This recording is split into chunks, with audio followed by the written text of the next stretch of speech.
Very good morning to all.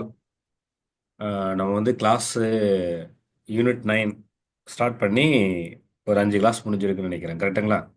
So இன்னைக்கு வந்து 6வது கிளாஸு. என்ன பார்க்க போகிறோம் அப்படின்னு பார்த்தீங்கன்னா, இன்னைக்கு வந்து நேச்சுரல் ரிசோர்ஸஸ் பற்றி பார்க்க போகிறோம். இந்த டாபிக் ரொம்ப இம்பார்ட்டண்டான டாபிக்கு. இன்னைக்கு வந்து ரிசோர்ஸ்ன்னு சொல்லும்போது முக்கியமாக நம்ம வந்து எலக்ட்ரிசிட்டி ப்ரொடக்ஷன் வந்து ரொம்ப இன்னைக்கு ஒரு ரொம்ப இம்பார்ட்டண்டான ஒரு நீடாக இருக்குது இல்லைங்களா? இன்டிஸ்பென்சிபிள் நீடாக இருக்குது. அந்த எலக்ட்ரிசிட்டி நீடை வந்து ஃபுல்ஃபில் பண்ணுறதுக்கு நம்ம இதுக்கு முன்னாடிலாம் நிறையா நம்ம கோல் அது மாதிரி ஃபாசில் ஃபியூல்ஸ் யூஸ் பண்ணி பண்ணியிருப்போம், ரைட்டுங்களா? இன்னைக்கு வந்து என்ன பண்ணுறோம் அப்படின்னா, இப்போ அந்த ஃபாசில் ஃபியூல்ஸால் வந்து இந்த கிளைமேட் சேஞ்சு நிறைய நடக்குது இல்லைங்களா? ஏன்னா கிரீன் ஹவுஸ் கேஸஸ்லாம் நிறைய ரிலீஸ் ஆகிறதால கிளைமேட் சேஞ்ச் ஏற்படுறதால நிறைய இஷ்யூஸ் நடக்குது. ஸோ இப்போ என்ன பண்ணுறாங்க வேர்ல்டு லெவலில் அப்படின்னு பார்த்தீங்கன்னா, வேர்ல்டு லெவலில் இருக்கிற இன்டர்நேஷ்னல் ஆர்கனைசேஷன்ஸ் எல்லாம் வந்து பார்த்தீங்கன்னா ஒட்டுமொத்த இங்கே இருக்கிற கண்ட்ரீஸ்லாம் வந்து ஒரு ஆர்கனைஸ் பண்ணி நிறையா டிசிஷன் எடுக்கிறாங்க, ரைட்டுங்களா? ஸோ அதில் வந்து எப்படி வந்து இந்த கிரீன் ஹவுஸ் கேஸ் எல்லாம் லிமிட் பண்ணுறது, எப்படி கிளைமேட் சேஞ்சை வந்து நம்ம வந்து கொஞ்சம் குறைக்கிறது, இந்த மாதிரி நிறையா வேலைகள் நடந்துக்கிட்டு இருக்கு. ஸோ அப்போது கிளைமேட் சேஞ்சை குறைக்கணும், ஓகேங்களா? இங்கே இருக்கிற கிரீன் ஹவுஸ் கேஸை வந்து ரெடியூஸ் பண்ண அப்படின்னா நம்ம ஆட்டோமேட்டிக்காக வந்து இங்கே இருக்கிற அந்த எனர்ஜி ரிசோர்ஸஸ் வந்து நம்ம சேஞ்ச் பண்ணுறோம். ஸோ ஃபாசில் ஃபியூல்ஸில் இருந்து நம்ம இப்போ எங்கே போகிறோம் அப்படின்னு பார்த்தீங்கன்னா, ரினியூவபிள் எனர்ஜி. இப்போ ரினியூவபிள் எனர்ஜி என்னது? Solar energy, wind energy, hydro electric power, ரைட்டுங்களா? ஜியோ தெர்மல், இந்த மாதிரி நிறைய ஆப்ஷன்ஸ் இருக்கு இல்லைங்களா? ஸோ அதை நோக்கி போக போகிறோம். ஸோ இப்போ அந்த மாதிரி தான் உங்களுக்கு வந்து என்டிஏல கேள்விகள் கேட்குறாங்க. அந்த ஆஸ்பெக்ட்ஸில் வந்து நம்ம இன்னைக்கு பார்க்க போகிறோம். ஓகேங்களா? பாருங்க, நேச்சுரல் அண்டு எனர்ஜி ரிசோர்சஸ். ஓகேங்களா? அப்போ வந்து பார்த்தீங்கன்னா இப்போ இதில் என்னென்ன டாபிக் சொல்கிறாங்கன்னு பாருங்க. ஃபர்ஸ்ட் பாருங்க, ஜென்ரலாக அப்போ everything available in our environment which can be used. ஓகேங்களா? எதுக்கு? To satisfy our needs.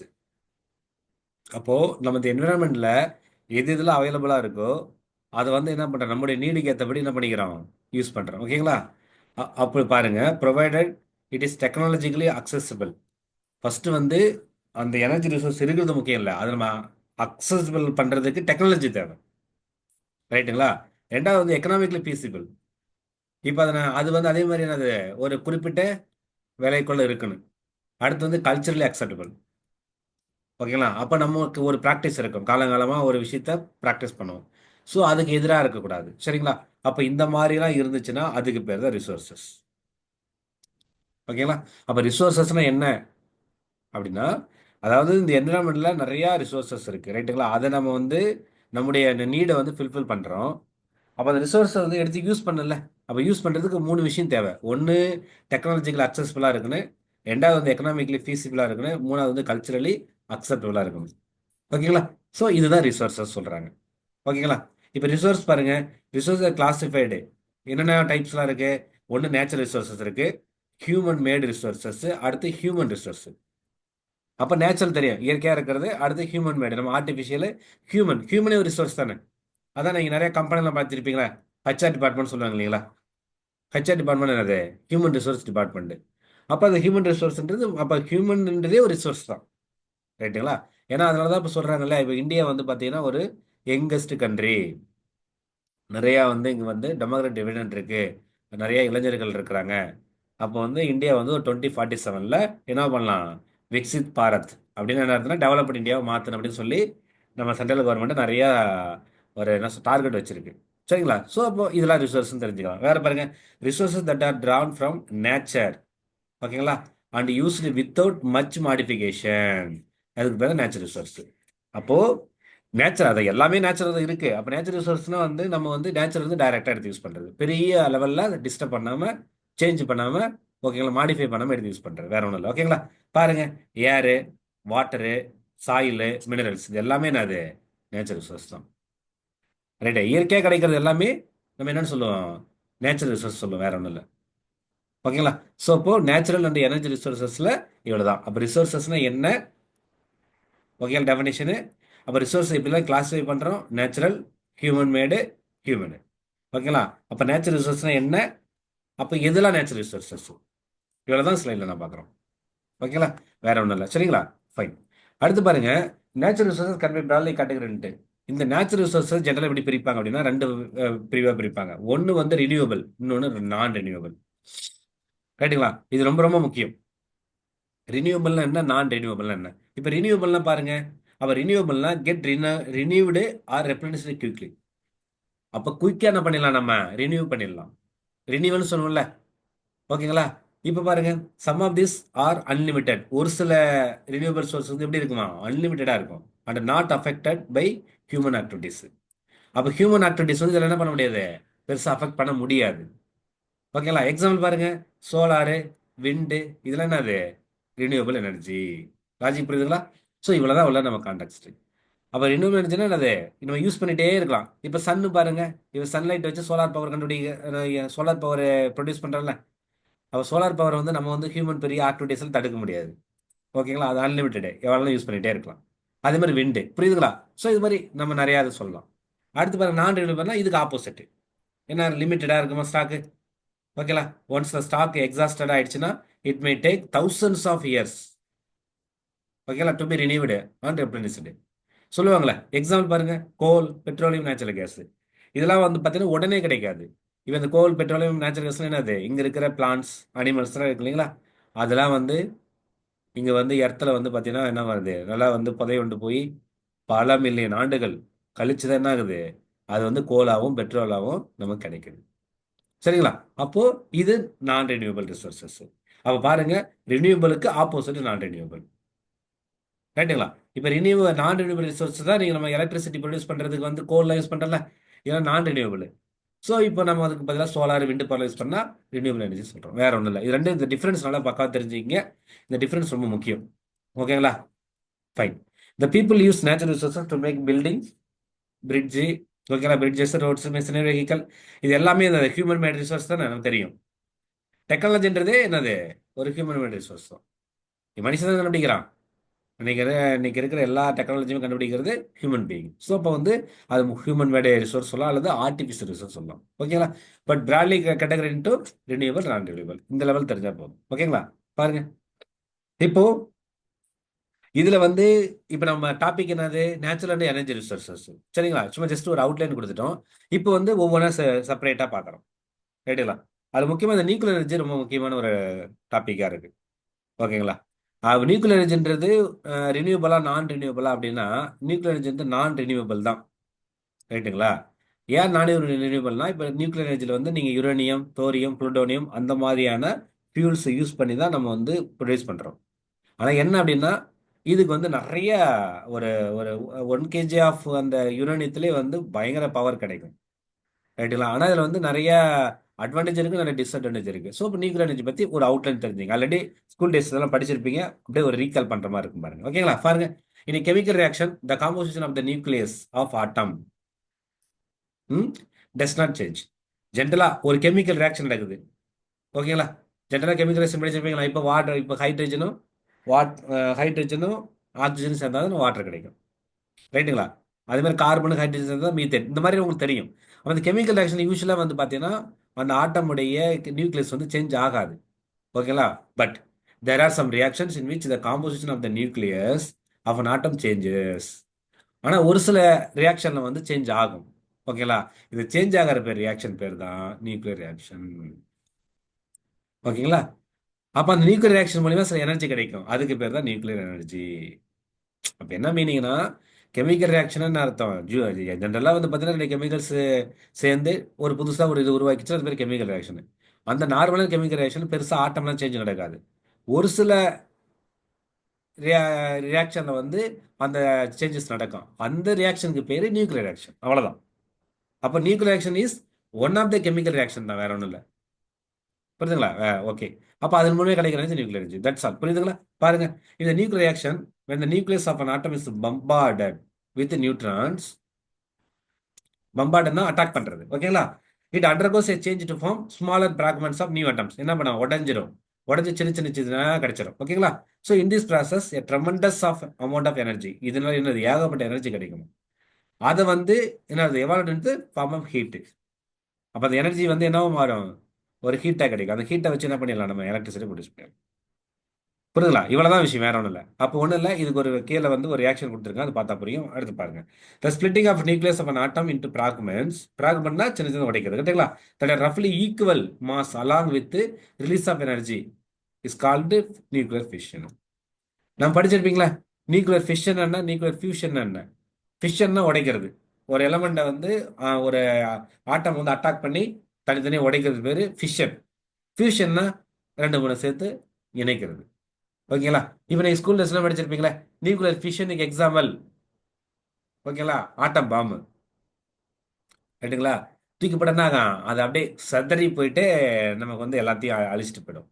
Nuclear fusion example, அது வந்து சேர்றது. எக்ஸாம்பிள் வந்து பார்த்தீங்கன்னா, நம்ம சன்லைட்டில் சன் இருக்குல்ல, சன்னுலாம் வந்து பார்த்தீங்கன்னா எப்படி நமக்கு வந்து ஹீட் எனர்ஜிலாம் கிடைக்குது, அங்கே வந்து பார்த்தீங்கன்னா நியூக்ளியர் ஃபியூஷன் நடக்கும். ஃபியூஷன்னா இணையிறது, ஃபிஷன்னா உடையிறது, வேற ஒன்றும் இல்லை. ஓகேங்களா? ஃபைன். சரி, இப்போ வந்து நியூக்ளியர் எனர்ஜிக்கு ஒரு எக்ஸாம்பிள் பாருங்களேன், ஒன்றுமே இல்லை. இப்போ இந்த யுரேனியம் பாருங்க. யுரேனியம் இது என்ன சொல்லுவாங்க? யுரேனியம் 235 சொல்லுவாங்க. ஓகேங்களா? இந்த மேலே போட்டிருக்குங்களா, இதுக்கு பேர் அட்டாமிக். இதுக்கு பேர் வந்து சாரி மாஸ் நம்பரு. கீழே இருக்கு பேர் atomic number. 92 atomic number, 235 mass number. சரிங்களா? அப்போ இது எப்படி சொல்லுவாங்கன்னா யுரேனியம் 235 சொல்லுவாங்க. It call it as uranium 235. சரி, அப்போ யுரேனியம் 235ன்னு ஒரு ஆட்டம் இருக்குங்களா, ஒரு எலமெண்ட் இருக்கு. அந்த எலமெண்ட்ல பாருங்க என்னன்னா நைட்ரஜன். இப்போ நைட்ரஜனோட அட்டாக் பண்றீங்க, ஓகேங்களா? அட்டாக் பண்ணும்பொழுது இது என்னவா மாறுது பாருங்க, இந்த பேரியமும் கிரிப்டன் அப்படின்னு சொல்லி ரெண்டு இதாக மாறுது. ஓகேங்களா? அப்ப சொன்னல, அந்த யுரேனியத்தை நீங்க நியூட்ரான் போட்டு அட்டாக் பண்ணீங்கன்னா, ஓகேங்களா, அது என்ன பண்ணும், உடஞ்சிடும். உடஞ்ச பிறகு வந்து இது மாதிரி ரெண்டு வெவ்வேறு எலிமெண்ட் கிடைக்குது. ஓகேங்களா? கொஞ்சம் நைட்ரஜன் விட்டுருங்க, எக்ஸ்ட்ரா என்ன கிடைக்குது பாருங்க, எனர்ஜி. இந்த எனர்ஜி தான் நியூக்ளியர் எனர்ஜி. அப்போ இந்த எனர்ஜி என்னது? இதுக்கு பேர் இது ஹீட் தான், வேற ஒன்றும் இல்லை. இந்த ஹீட் என்ன பண்ணுவோம், அந்த ஹீட் யூஸ் பண்ணி வாட்டரை வந்து பார்த்தீங்கன்னா கூல் பண்ணும். சரி, வாட்டரை வந்து பார்த்தீங்கன்னா ஸ்டீம் ஆக்கும். அந்த ஸ்டீம் வச்சு டர்பைனை வந்து ஓட விட்டு, அது கூட வந்து பார்த்தீங்கன்னா நம்ம வந்து என்னது ஜென்ரேட்டரை கப்பல் பண்ணால் என்ன ஆகும், உங்களுக்கு எனர்ஜி கிடைக்கும். அது சொல்கிறேன் எப்படி ப்ராசஸ்னு. அப்போது எல்லாமே ஹீட்டு தான். இப்போ நீங்கள் தெர்மல் பவர் பிளான்ட் படிச்சிருப்பீங்களா? என்ன பண்ணுவாங்க? கோல் யூஸ் பண்ணுவாங்க. கோல் யூஸ் பண்ணி அதை வந்து எரிய வைப்பாங்க. எரிய வைக்கும்போது உங்களுக்கு ஹீட் கிடைக்கும். அந்த ஹீட்டை வச்சு என்ன சொல்கிறாங்க, வாட்டரை வந்து ஹீட் பண்ணுவாங்க. அந்த வாட்டர் என்னவா மாறும், ஸ்டீமாக மாறும். ரைட்டுங்களா? அந்த ஸ்டீம் வச்சு என்ன பண்ணுவாங்கன்னா டர்பைன்னு ஒரு ஒரு ஒரு ஆப்ஜெக்ட் இருக்கு, ஓகேங்களா, ஒரு அப்பாரட்டஸ் இருக்கு. அந்த அப்பாரட்டஸ் வந்து ரன் பண்ணுவாங்க அந்த ஸ்டீம் வச்சு. அது ஸ்டீம் மூலிமா அந்த டர்பைன் ஓடும். அந்த டர்பைன் ஓடுது இல்லைங்களா, சுற்றும் போது டர்பைன் கூட வந்து பார்த்தீங்கன்னா ஜென்ரேட்டர் இருக்குல்ல, ஜென்ரேட்டர் வந்து பார்த்தீங்கன்னா சேர்த்து அதாவது ஃபிக்ஸ் பண்ணிருவாங்க. அப்போ டர்பைன் ஓடும்போது ஜென்ரேட்டர் ஓடும். இவ்வளோதான் கான்செப்ட். புரியுதுங்களா? ஹீட் இருக்கு. ஹீட் வந்து ஹீட் வந்து வாட்டர் என்ன பண்ணும், ஸ்டீமாக மாற்றும், ஆவியாக மாற்றும். அந்த ஆவி வச்சு அந்த டர்பைனை ஓட வைக்கலாம். அந்த டர்பைன் ஓடிச்சுன்னா அந்த டர்பைன் கூட வந்து ஜென்ரேட்டரை வந்து லிங்க் பண்ணிட்டோம்னா ஜென்ரேட்டர் ஓடும். அப்போ ஜென்ரேட்டர் ஓடிச்சுன்னா நமக்கு கரண்ட் கிடைக்கும். இவ்வளோதான் கான்செப்ட். நீங்கள் இந்த ஊர்லாம் பார்த்தீங்கன்னா ஏதாவது திருவிழாக்கெல்லாம் போடுறாங்க அப்படின்னா கரண்ட் ஆஃப் ஆயிடுச்சுன்னா ஜென்ரேட் போடுவாங்களே, அது எப்படி யூஸ் பண்ணுவாங்க? இப்போ டீசல் ஊற்றுவாங்க, ரைட்டுங்களா? டீசல் ஊற்றி அந்த அந்த அது ஓட விட்டாங்கன்னா என்ன பண்ணும், எலக்ட்ரிசிட்டி கிடைக்கும். அப்போ ஜென்ரேட்டர் ஓடிச்சுன்னா ஒரு எலக்ட்ரிசிட்டி ப்ரொடியூஸ் பண்ண முடியும். இதுதான் கான்செப்ட். ரைட்டுங்களா? ஜென்ரேட்டர் என்ன பண்ணுது, ஒரு மெக்கானிக்கல் எனர்ஜியை எலக்ட்ரிக் எனர்ஜியை கன்வெர்ட் பண்ணும். எல்லாம் ஸ்கூலில் படிச்ச மாதிரி ஞாபகம் இருக்கலாம், அப்படியே ரீகல்குலேட் பண்ணிக்கோங்க, ஈஸியாக தான் இருக்கும். ஓகேங்களா? ஸோ இவ்வளோ தான் நீங்கள் புரிஞ்சிக்க வேண்டியது. அப்போது நீ கெமிக்கல் ரியாக்ஷன்னா என்ன, நியூக்ளியர் ரியாக்ஷன் ஒரு டிஃப்ரென்ஸ் என்ன, அது மாதிரி கிடைக்குது நியூக்ளியர் எனர்ஜி. ரைட்டுங்களா? அப்போ நியூக்ளியர் எனர்ஜி எப்படி கிடைக்குது, இந்த இந்த எக்ஸாம்பிள் பார்த்தீங்கன்னா தெரியும். அப்போ இங்கே நடக்கிற நியூக்ளியர் எனர்ஜிக்கு பேர் நியூக்ளியர் ஃபிஷன் சொல்கிறோம். ஃபியூஷன்னா இது வந்து இப்போ நம்ம அந்த ஸ்டார்ஸ்லாம் நடக்குதுல்ல, எக்ஸாம்பிள் வந்து சன்னு. ஸோ அது வந்து நியூக்ளியர் ஃபியூஷன் சொல்லுவோம், வேற ஒன்றும் இல்லை. ஓகேங்களா? அடுத்து பாருங்க. இப்போ நியூக்ளியர் ரியாக்டர்ஸ். அப்போ நியூக்ளியர் எனர்ஜி பற்றி ஒரு ரைட் அவுட்லைன் கொடுத்தேன். இப்போ நியூக்ளியர் ரியாக்டர். அப்போ நியூக்ளியர் ரியாக்டர் இருந்தால் தானே நியூக்ளியர் எனர்ஜி வந்து நம்ம என்ன பண்ண முடியும், எலக்ட்ரிசிட்டியாக கன்வெர்ட் பண்ண முடியும். சரிங்களா? அப்போ நியூக்ளியர் ரியாக்டர்ன்றது ஒரு செட்டப். பாருங்க, nuclear reactor is an arrangement in which the energy produced. எப்படி எனர்ஜி எப்படி கிடைக்கும், இந்த ஃபார்ம் ஆஃப் ஹீட். சொன்னேன் இல்லைங்களா? ஹீட்டு தான் முக்கியம், வேற ஒன்றும் இல்லை. இனி நியூக்ளியர் ஃபிஷன் ப்ராசஸ். ரைட்டுங்களா? இது சொல்றேன்ல. So can be use in the controlled manner. ரைட்டுங்களா? To produce steam. அந்த ஸ்டீம் வச்சு கேன் ரன் தி டர்பைன். அப்போ டர்பைன் கூட வந்து அந்த என்னது ஜென்ரேட்டர் லிங்க் பண்ண என்ன கிடைக்கும், எலக்ட்ரிசிட்டி கிடைக்கும். இவ்வளோதான் கான்செப்ட். புரியுதுங்களா? ரொம்ப சிம்பிள். அப்போ இங்க பாருங்க, இங்க வந்து பாத்தீங்கன்னா இப்போ வந்து நியூக்ளியர் ரியாக்டர் இருக்கு, ரைட்டுங்களா? இது வந்து நியூக்ளியர் ரியாக்டர். நியூக்ளியர் ரியாக்டர், ரைட்டுங்களா? இதுல இருந்து உங்களுக்கு என்ன கிடைக்குது, ஹீட் கிடைக்குது. ரைட்டுங்களா? இந்த ஹீட்டை வச்சு இங்க பாருங்க, இது டர்பைன். டர்பைனை வந்து நீங்கள் என்ன பண்ணலாம், ரன் பண்ண வைக்கலாம். இந்த டர்பைன் கூட வந்து பார்த்தீங்கன்னா நீங்கள் வந்து ஜென்ரேட்டரை வந்து ஜாயின் பண்ணிட்டீங்கன்னா வச்சுக்கலாம் ஜென்ரேட்டரை. ஓகேங்களா, உங்களுக்கு என்ன கிடைக்கும், அப்போ அப்போ கண்டிப்பாக எலக்ட்ரிசிட்டி கிடைக்குமா. இவ்வளோதான் செட்டப் இருக்கும், வேற ஒன்றும் இல்லை. ரைட்டுங்களா, சரி. இப்போ இந்த நியூக்ளியர் ரியாக்டர் தான் ரொம்ப ரொம்ப ரொம்ப ரொம்ப முக்கியம். ஓகேங்களா, இதுல இருந்து தான் வெளியில் நம்ம ஹீட்டு கொண்டு வரது தான் நம்மளுடைய வேலை. பட் மற்ற இதுதான் இங்க கான்செப்ட். அப்போ இந்த நீங்க நிறைய பார்த்துருப்பீங்களா, இந்த கல்பாக்கத்துல வந்து நியூக்ளியர் ரியாக்டர் இருக்கும், கூடங்குளத்துல நியூக்ளியர் ரியாக்டர், இது மாதிரி நிறைய இருக்கு இல்லைங்களா. இப்போ இந்தியா ஃபுல்லா ஒரு 7 இடத்துல இருக்கும், ரைட்டுங்களா. ஸோ அப்போ இந்த நியூக்ளியர் ரியாக்டர் வந்து இது வந்து ரேடியேஷன்லாம் வெளியே வரும். ஸோ இப்போ நியூக்ளியர் ரொம்ப பாதுகாப்பா ரொம்ப ப்ரொடக்டிவா நம்ம வந்து என்ன பண்ணு, செட்டப் பண்ணு, சரிங்களா. பாருங்க, அப்போ இந்த நியூக்ளியர் ரியாக்டர் என்னெல்லாம் இருக்கு முக்கியமா அப்படின்னு பார்த்தீங்கன்னா, நியூக்ளியர் ஃபியூல் தேவையா. ஃபியூல் இருந்தால் தான் அது வந்து என்ன பண்ண எரிய, அதாவது அந்த நியூட்ரானை வச்சு அட்டாக் பண்ணி நம்ம எலக்ட்ரிசிட்டியை கொண்டு வர முடியும், சரி இது ஹீட்டு கொண்டு வர முடியும். அடுத்து பாருங்க, moderator, control rods, coolant, shield. இது 6ம் நம்ம 5 முக்கியம். புரியுதுங்களா. இப்போ நான் பின்னாடி அடுத்த ஸ்லைடில் போட்டுருக்கு பாருங்க, ஈஸியாக தான் இருக்கு பாருங்க. பாருங்க, நியூக்ளியர் ஃபியூல் என்னது, it is a fissionable material. Fission அது உடையிறது, வேற ஒன்றும் இல்லை. நியூக்ளியர் ஃபிஷன் சொன்னல, இது யூஸ் இந்த nuclear reactor to produce the energy. ஓகேங்களா, இந்த fission process. So the nuclear fuel consist of என்னது, யுரேனியம் தான் முக்கியமான இது. யுரேனியம் யூஸ் பண்ணி பண்ணுவோம், அது இல்லாத இன்னும் சில இருக்கு. ஓகேங்களா, ஃப்ளூடோனியம், இன்னொன்று தோரியம். இப்போதைக்கு அது 3 இது முக்கியமாக வந்து இன்டர்நேஷனல் லெவலில் மேக்ஸிமம் யூஸ் பண்ணுறது யுரேனியம் தான். ஓகேங்களா, யூஸ்வலி இந்த ஃபார்ம் ஆக்சைட்ஸ். அந்த யுரேனியம் வந்து தனியாக கிடைக்காது, எப்பவுமே வந்து ஒரு என்ன நிறைய சேர்ந்து தானே இருக்கும். அது வந்து யுரேனியத்தை வந்து நம்ம இடத்துல இருந்து நம்ம வந்து மைனிங் பண்ணும்பொழுது கூட வந்து அது ஆக்சைட்ஸ் தான் கிடைக்கும். ஆக்சைடை ரிமூவ் பண்ண பிறகு யுரோனியத்தையும் தனிச்சு பிரித்து எடுத்துட்டு அப்புறமா யூஸ் பண்ணணும், வேற ஒன்றும் இல்லை. ஓகேங்களா, அப்போ என்னன்னா யுரோனியம்ன்றது தான் ஃபியூல்னு தெரிஞ்சுக்கிட்டா போதும். அப்போ நேச்சுரலாக பார்த்தீங்கன்னா, ஓகேங்களா, யுரோனியம் வந்து பார்த்தீங்கன்னா இந்த 235 இருக்குல்ல, 230 வெறும் 0.7% தான் இருக்கும். ஓகேங்களா, இது வந்து ரொம்ப கம்மியான கான்சன்ட்ரேஷன், இது பத்தாது. அப்போ நமக்கு குறைஞ்சது இது என்ன பர்சன்டேஜில் இருந்தா நம்ம எலக்ட்ரிசிட்டி ப்ரொடியூஸ் பண்ண முடியும் அப்படின்னு பார்த்தீங்கன்னா 3 to 4% இருக்கணும். ஓகேங்களா, அப்போ இந்த ஜீரோ நேச்சுரலா நீங்க வந்து மைனிங் பண்ணி எடுக்கும் பொழுது உங்களுக்கு 0.7% ஆஃப் தி யுரேனியம் 235 தான் இருக்கும். அதை நீங்க வந்து அந்த லெவல்ல உங்களுக்கு எலக்ட்ரிசிட்டி ப்ரொடியூஸ் பண்ண முடியாது. அப்போ எலக்ட்ரிசிட்டி ப்ரொடியூஸ் பண்றது குறைஞ்சது 3 to 4% வேணும். ஓகேங்களா, அப்ப என்ன பண்ணுவாங்கன்னா இந்த யுரேனியத்தை வந்து என்ன பண்ணுவாங்க, என்ரிச் பண்ணுவாங்க.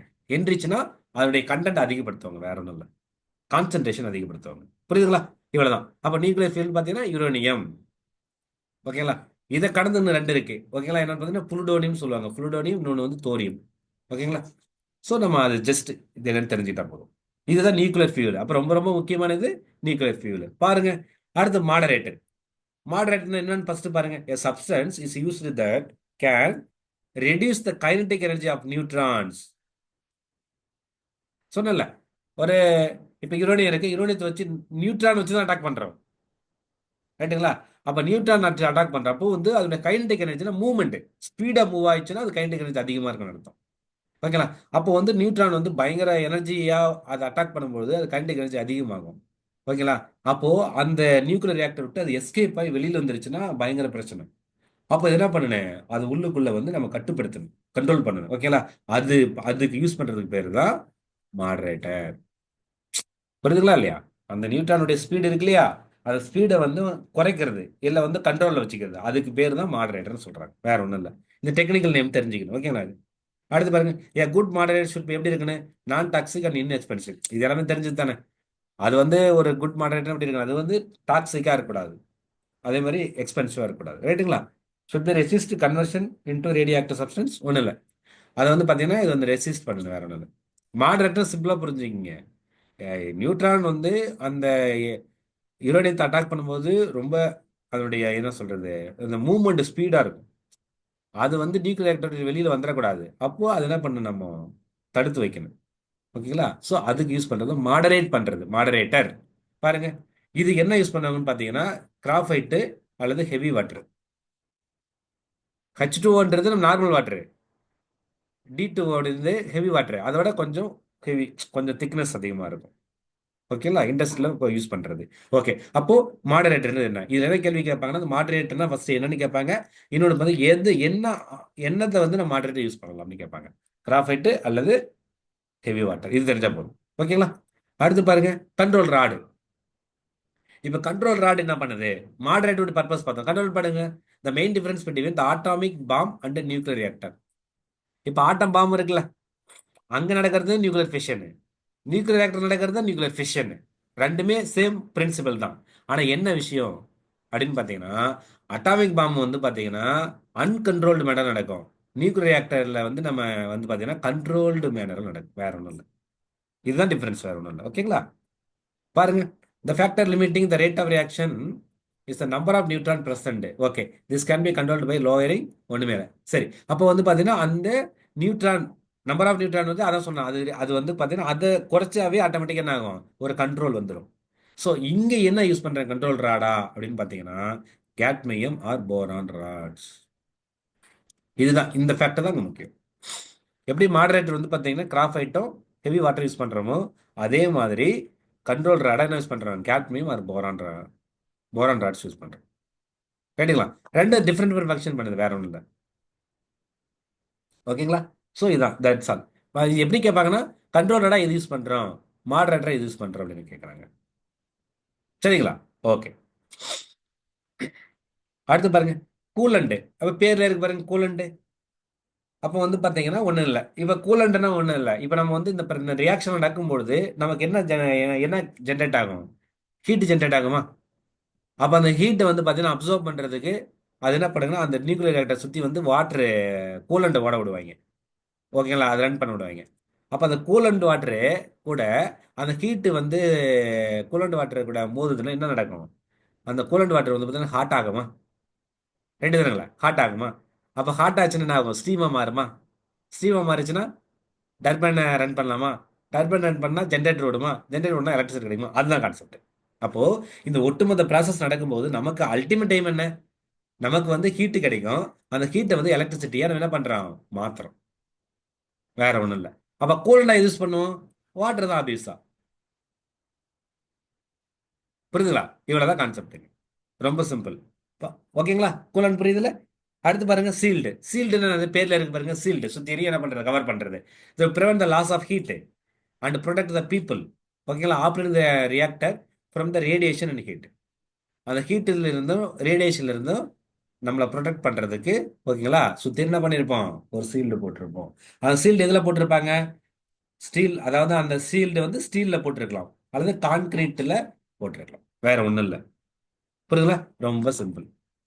அப்போ இந்த நியூக்ளியர் ரியாக்டர்ஸ்ல என்னென்ன இம்பார்ட்டன்டான பார்ட்ஸ் இருக்கு அப்படின்னு தெரிஞ்சுக்கணும். அந்த ஒவ்வொரு பார்ட்ஸும் என்னென்ன ஃபங்க்ஷன்ஸை பண்ணுது ஓகேங்களா அப்படின்றது தெரிஞ்சுக்கணும். இந்த 5 விஷயம் தெரிஞ்சுங்கன்னா கேள்விகள் சுற்றி சுற்றி சுற்றி கேட்பாங்க இதில். ஓகேங்களா? கன்ஃபியூஸ் ஆகிக்க வேண்டாம், இவெல்லாம் விஷயம். காடி. இப்போ இந்த பர்டிகுலர் இந்த நியூக்ளியர் ரியாக்டர்ல ஏதாவது டவுட் இருந்தால் கூட சொல்லலாம். ஏதோ கன்ஃபியூஸ் ஆகுது அப்படின்னா கூட சொல்லலாம். Is it clear?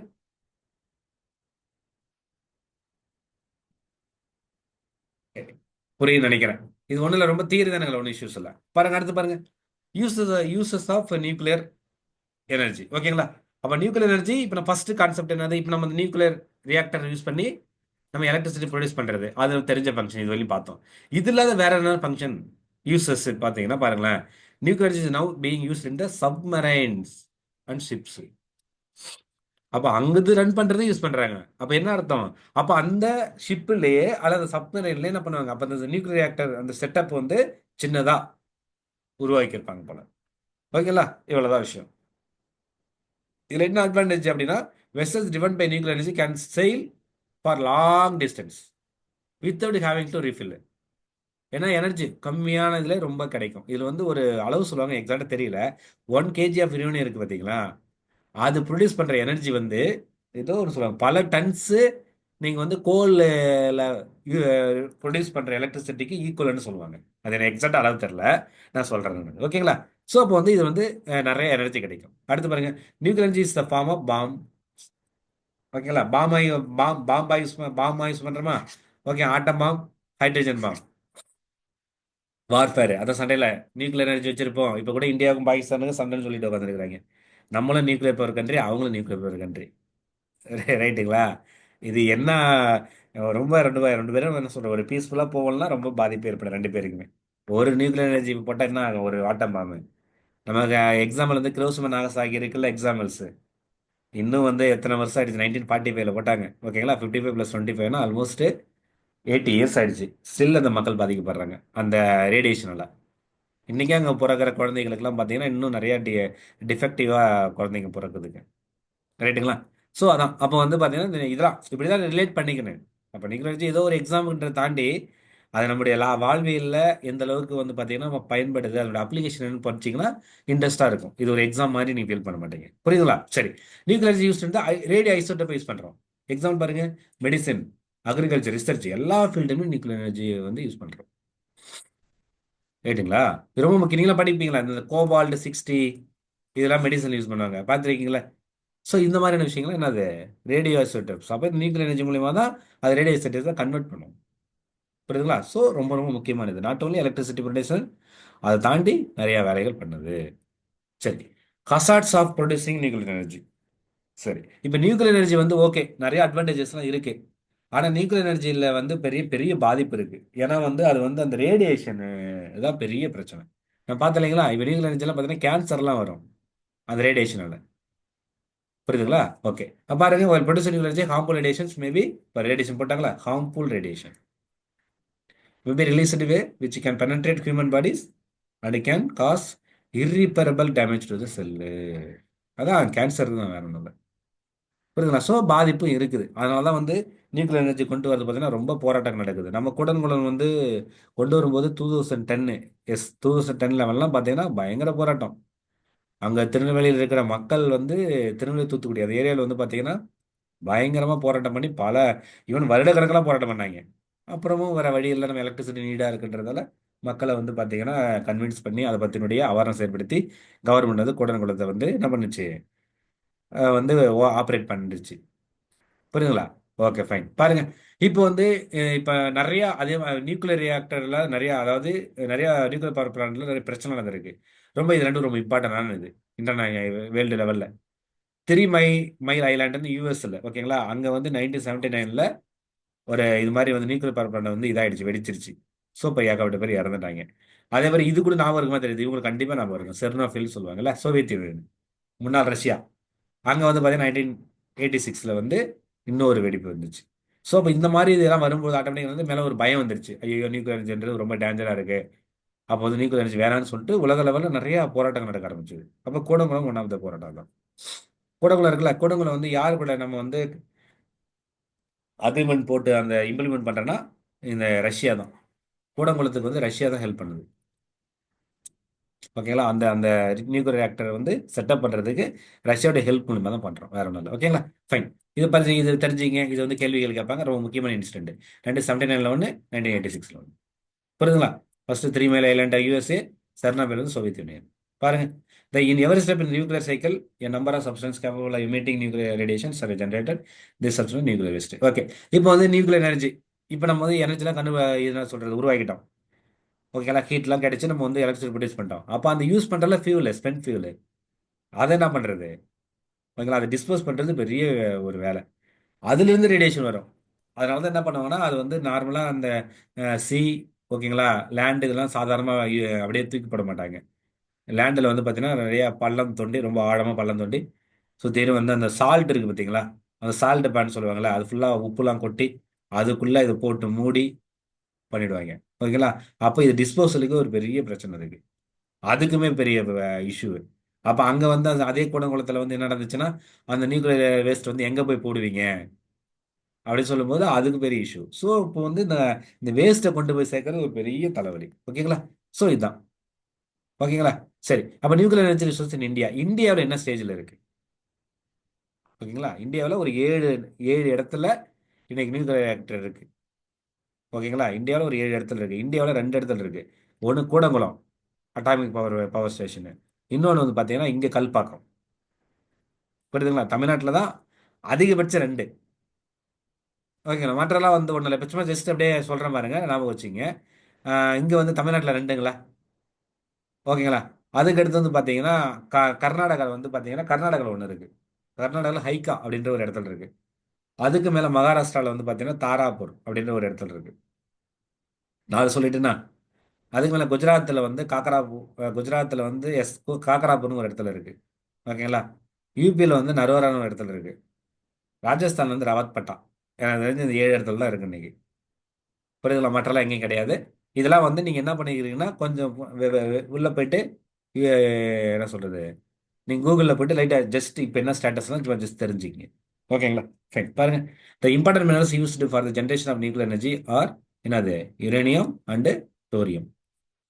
முக்கியமாக ஃப்ளூடோனியமும் ஒன்று இருக்கும். பட் இதெல்லாம் அட்வான்டேஜ் இன்னும் டெக்னாலஜி பெருசாக பண்ணல. இப்போதைக்கு என்ன யூஸ் பண்ணுறோம், யுரேனியம் தான் அதிகமாக யூஸ் பண்ணுறோம். ஓகேங்களா. யுரேனியம் டெபாசிட்ஸ் அக்கர்ஸ் இந்த தார்வார் ராக்ஸ்.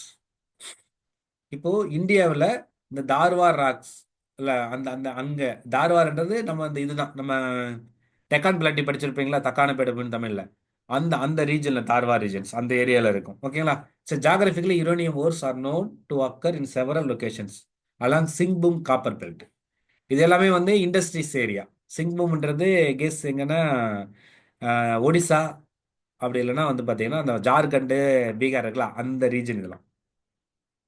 சரிங்களா. ஸோ இப்போ யுரேனியம் டெபாசிட் இந்த ரீஜனில் இருக்குது. பேர் எக்ஸாக்டாக தெரிஞ்சுங்க. இதில் உள்ள கூட போயிட்டு இது எந்த ஸ்டேட்டில் இருக்குன்னு கூட ஒரு முறை பார்த்துங்க, நல்லதாக போயிடும். ஓகேங்களா. ஜஸ்ட் ஜஸ்ட் ஒரு முறை ஒரு ஒரு கூகுளில் சர்ச் பண்ணுறதுக்கு வந்துடும். அடுத்து பாருங்க, இது வந்து யுரேனியம். தோரியம் இருக்குல்ல, அப்போ தோரியமும் ஒரு முக்கியமான என்னது ஃபியூவல். இங்கே பாருங்க, இது எங்கேருந்து கிடைக்குதுன்னா மோனசைட் அண்ட் இல்மினைட். ஓகேங்களா. இதில் இருந்து தான் நம்ம வந்து தோரியத்தை பிரிச்செடுப்போம். இந்த எங்கே இருக்குது அப்படின்னு பார்த்தீங்கன்னா host of Kerala and Tamil Nadu. ஓகேங்களா. அந்த கேரளா கோஸ்ட்லையும் தமிழ்நாடுனா வந்து தமிழ்நாடு ரொம்ப கம்மியாக தான் இருக்கும். பட் கேரளா கோஸ்ட்டில் தான் அதிகமாக இருக்கும். தோரியன் டெபாசிட் எங்கே இருக்குன்னு கேட்டிங்கன்னா நம்ம ஹோஸ்ட் ஆஃப் கேரளான்னு சொல்லி கேரளான்னு தமிழ்நாடு சொல்லலாம். முக்கியமாக கேரளா. ஓகேங்களா. அவன் தோரியம் வந்து எதுலேருந்து அப்டைன் பண்ணுறான்னா மோனசைட் அண்ட் இல்மினைட்டு. இதுலேருந்து என்ன பண்ணுறோம், இது பண்ணும் பிரித்து எடுக்கும். அதாவது நம்ம வந்து மைனிங் பண்ணும்போது இந்த இதில் இப்படி கிடைக்கும். ஓரா கிடைக்குது, ஓர்னு சொல்லுவாங்க. ORE, ஓர்னு கிடைக்கும். இதுலேருந்து பிரித்து எடுத்தால் தோரியம் கிடைச்சிடும். புரியுதுங்களா. இவ்வளோதான் concept. World richest monazite deposit occur in Palakkad, Kollam district of Kerala. அதான் சொன்னேன்ல, அங்கே தான் வேர்ல்டு ரிச்சஸ்ட் மோனசைட். ரொம்ப ரொம்ப என்ன சொல்கிறது, ரொம்ப குவாலிட்டியான மோனசைட்ஸ் எங்கே கிடைக்குதுன்னா இங்கே கேரளாவில் கிடைக்குது. ஓகேங்களா. அதே சமயத்தில் விசாகப்பட்டினம் இன் ஆந்திரா, மகாநதி ரிவர் டெல்டா இன் ஒடிசா. ஸோ இந்த ரீஜன்லாம் கிடைக்குதுன்னு தெரிஞ்சுக்கிறீங்க. இந்த ஸ்லைடு ரொம்ப ரொம்ப ரொம்ப முக்கியமான ஸ்லைடு இது. ஓகேங்களா. ஸோ கேட்பாங்க இது எந்தெந்த ரீஜனில் கிடைக்குதுன்னு கேட்பாங்க. அது இருந்தாலும் எடுத்து யூஸ் பண்ண முடியும். ஸோ அது தெரிஞ்சுக்கிறீங்க. ஓகேங்களா. Fine. Nuclear power plants in India பாருங்க. Atomic energy commission. ஏன்னா இந்த அட்டாமிக் எனர்ஜி இருக்குல்ல, அப்போ அது அது இது பண்ணுறதுக்கு ஒரு கமிஷன் உருவாக்கிறாங்க. எப்போ 1948. அதாவது நம்ம இண்டிபெண்டன்ஸ் வாங்கி நெக்ஸ்ட் இயரே பண்ணியிருப்போம். இப்போ ஜவஹர்லால் நேரு வந்து அப்போ பிரைம் மினிஸ்டராக இருப்பார் இல்லையா, அவர் ரொம்ப இம்பார்ட்டன்ஸ் கொடுப்பார். இந்தியா வந்து டெவலப் பண்ணுறதுக்காக நிறைய அந்த இண்டஸ்ட்ரி டெவலப்மெண்ட்டு, அப்புறம் இந்த மாதிரி வந்து அட்டாமிக் எனர்ஜி இதுக்கெல்லாம் ரொம்ப இம்பார்ட்டன்ஸ் கொடுப்பாரு. ஓகேங்களா. Fine. So progress could be made only after establishment of atomic energy institute. First commission, சும்மா ஒரு கமிஷன் போட்டாங்க. அதன் பிறகு அது இன்ஸ்டியூட்டாக மாறுது. எங்க ட்ரோம்பேன்றது எங்கன்னா மும்பையில் இருக்கு. ஓகேங்களா. ஸோ 1954. இதுதான் வந்து ரீநேம் பண்ணி இன்னைக்கு பாபா அட்டாமிக் ரிசர்ச் சென்டர் கேள்விப்பட்டிருக்கீங்களா. ஓகேங்களா. அப்போ இதுதான் இந்த அட்டாமிக் எனர்ஜி இன்ஸ்டியூட் தான் பாபா அட்டாமிக் ரிசர்ச் சென்டராக மாறிடுச்சு. ஏன்னா அந்த ஹோமி ஜஹாங்கீர் பாபான்னு ஒருத்தர் இருப்பார். அவர் ஒரு முக்கியமான சயின்டிஸ்ட் அட்டாமிக் எனர்ஜியில். ஸோ அவரை சிறப்பு செய்யறதுக்காக அவர் பேர் மாற்றிருப்பாங்க, பேர் வச்சிருப்பாங்க, வேற ஒன்றும் இல்லை. ஓகேங்களா. சும்மா ஜஸ்ட் தெரிஞ்சுக்கேன் நான். இந்தியாவில் வந்து பிரசன்ட்லி 22 ஆப்ரேட்டிங் ரியாக்டர்ஸ் இருக்கு. ஓகேங்களா. With installed capacity of 6780 megawatt. இதெல்லாம் ஜஸ்ட் தெரிஞ்சுங்க. இவ்வளோ தான் இருக்கு, இவ்வளோ தான் வாட் ஒட்டுமொத்தமாக. ஓகேங்களா. Among this 18 reactors pressurised heavy water ரியாக்டர்னு ஒரு 18 இருக்கு. ஒரு 4 இது வந்து பார்த்தீங்கன்னா லைட் வெயிட் ரியாக்டர். இது வந்து அது டெக்னிக்கலாக உள்ள ப்ரெஷரைஸ்டு ஹெவி வாட்டர், ஒரு லைட் வாட்டர் ரியாக்டர். ஓகேங்களா. அந்த ரியாக்டருடைய டைப் இது, வேற ஒன்றும் இல்லை. ஸோ இது 22 ஆப்ரேட்டிங் ரியாக்டர் சொன்னேன். நான் ஒன்று சொன்னல 7 இடத்துல தான் இருக்கு. ஆனால் 7 இடத்துல பார்த்தீங்கன்னா ஒவ்வொரு இடத்துல இப்போ வந்து கூடங்குளத்திலே பார்த்தீங்கன்னா எனக்கு தெரிஞ்சு 4 பிளான்ட் எவ்வளோ இருக்குன்னு நினைக்கிறேன். 3 4 இருக்கு. புரியுதுங்களா. ஸோ அதுதான், வேற இல்லை. அப்போ 7 இடத்துல இருக்கு. ஆனால் இத்தனை ஆப்ரேட்டிங் ரியாக்டர்ஸ். அப்போ ஒரே இப்போ கூடங்குளத்திலே ஒரு 3 4 வச்சிருக்காங்களே. ஸோ அதுதான், அதனால தான் 22 வருது, வேற ஒன்றும் இல்லை. ஜஸ்ட் ஒரு முறை அப்படியே கூகுள் பண்ணி பாருங்க, நிறைய விஷயம் தெரிஞ்சுக்கலாம். ஓகேங்களா. இதுதான் விஷயம். புரிஞ்சுங்களா. இப்போ இந்த நியூக்ளியர் வந்து ரொம்ப டீட்டெயில்டாக பார்த்தோம். இந்த ஸ்லைடு ரொம்ப யூஸ்ஃபுல்லாக இருக்கும். உங்களுக்கு ஆல்மோஸ்ட் எந்த கேள்வி கேட்டாலுமே நியூக்ளியர் ரியாக்ஷன்லாம் மோஸ்ட்லி போட்டுடலாம். ரொம்ப டீட்டெயில்டாக தான் எடுத்திருக்கேன் நான் இது. இதில் ஏதாவது டவுட் இருக்குங்களா, கிளியராக இருக்கா? Clear? Clear sir. Okay ma'am, thank you. Next பாருங்களேன். இப்போ அடுத்து வந்து உங்களுக்கு சாயில். இப்போ சாயில் பற்றி ஒன்றும் பெருசாக சொல்லணும் இல்லை, உங்களுக்கு எல்லாமே தெரிஞ்சது தான். இன்னைக்கு சாயிலை மைனஸ் பண்ணால் நமக்கு வந்து ஒன்றுமே இல்லை, ரைட்டுங்களா?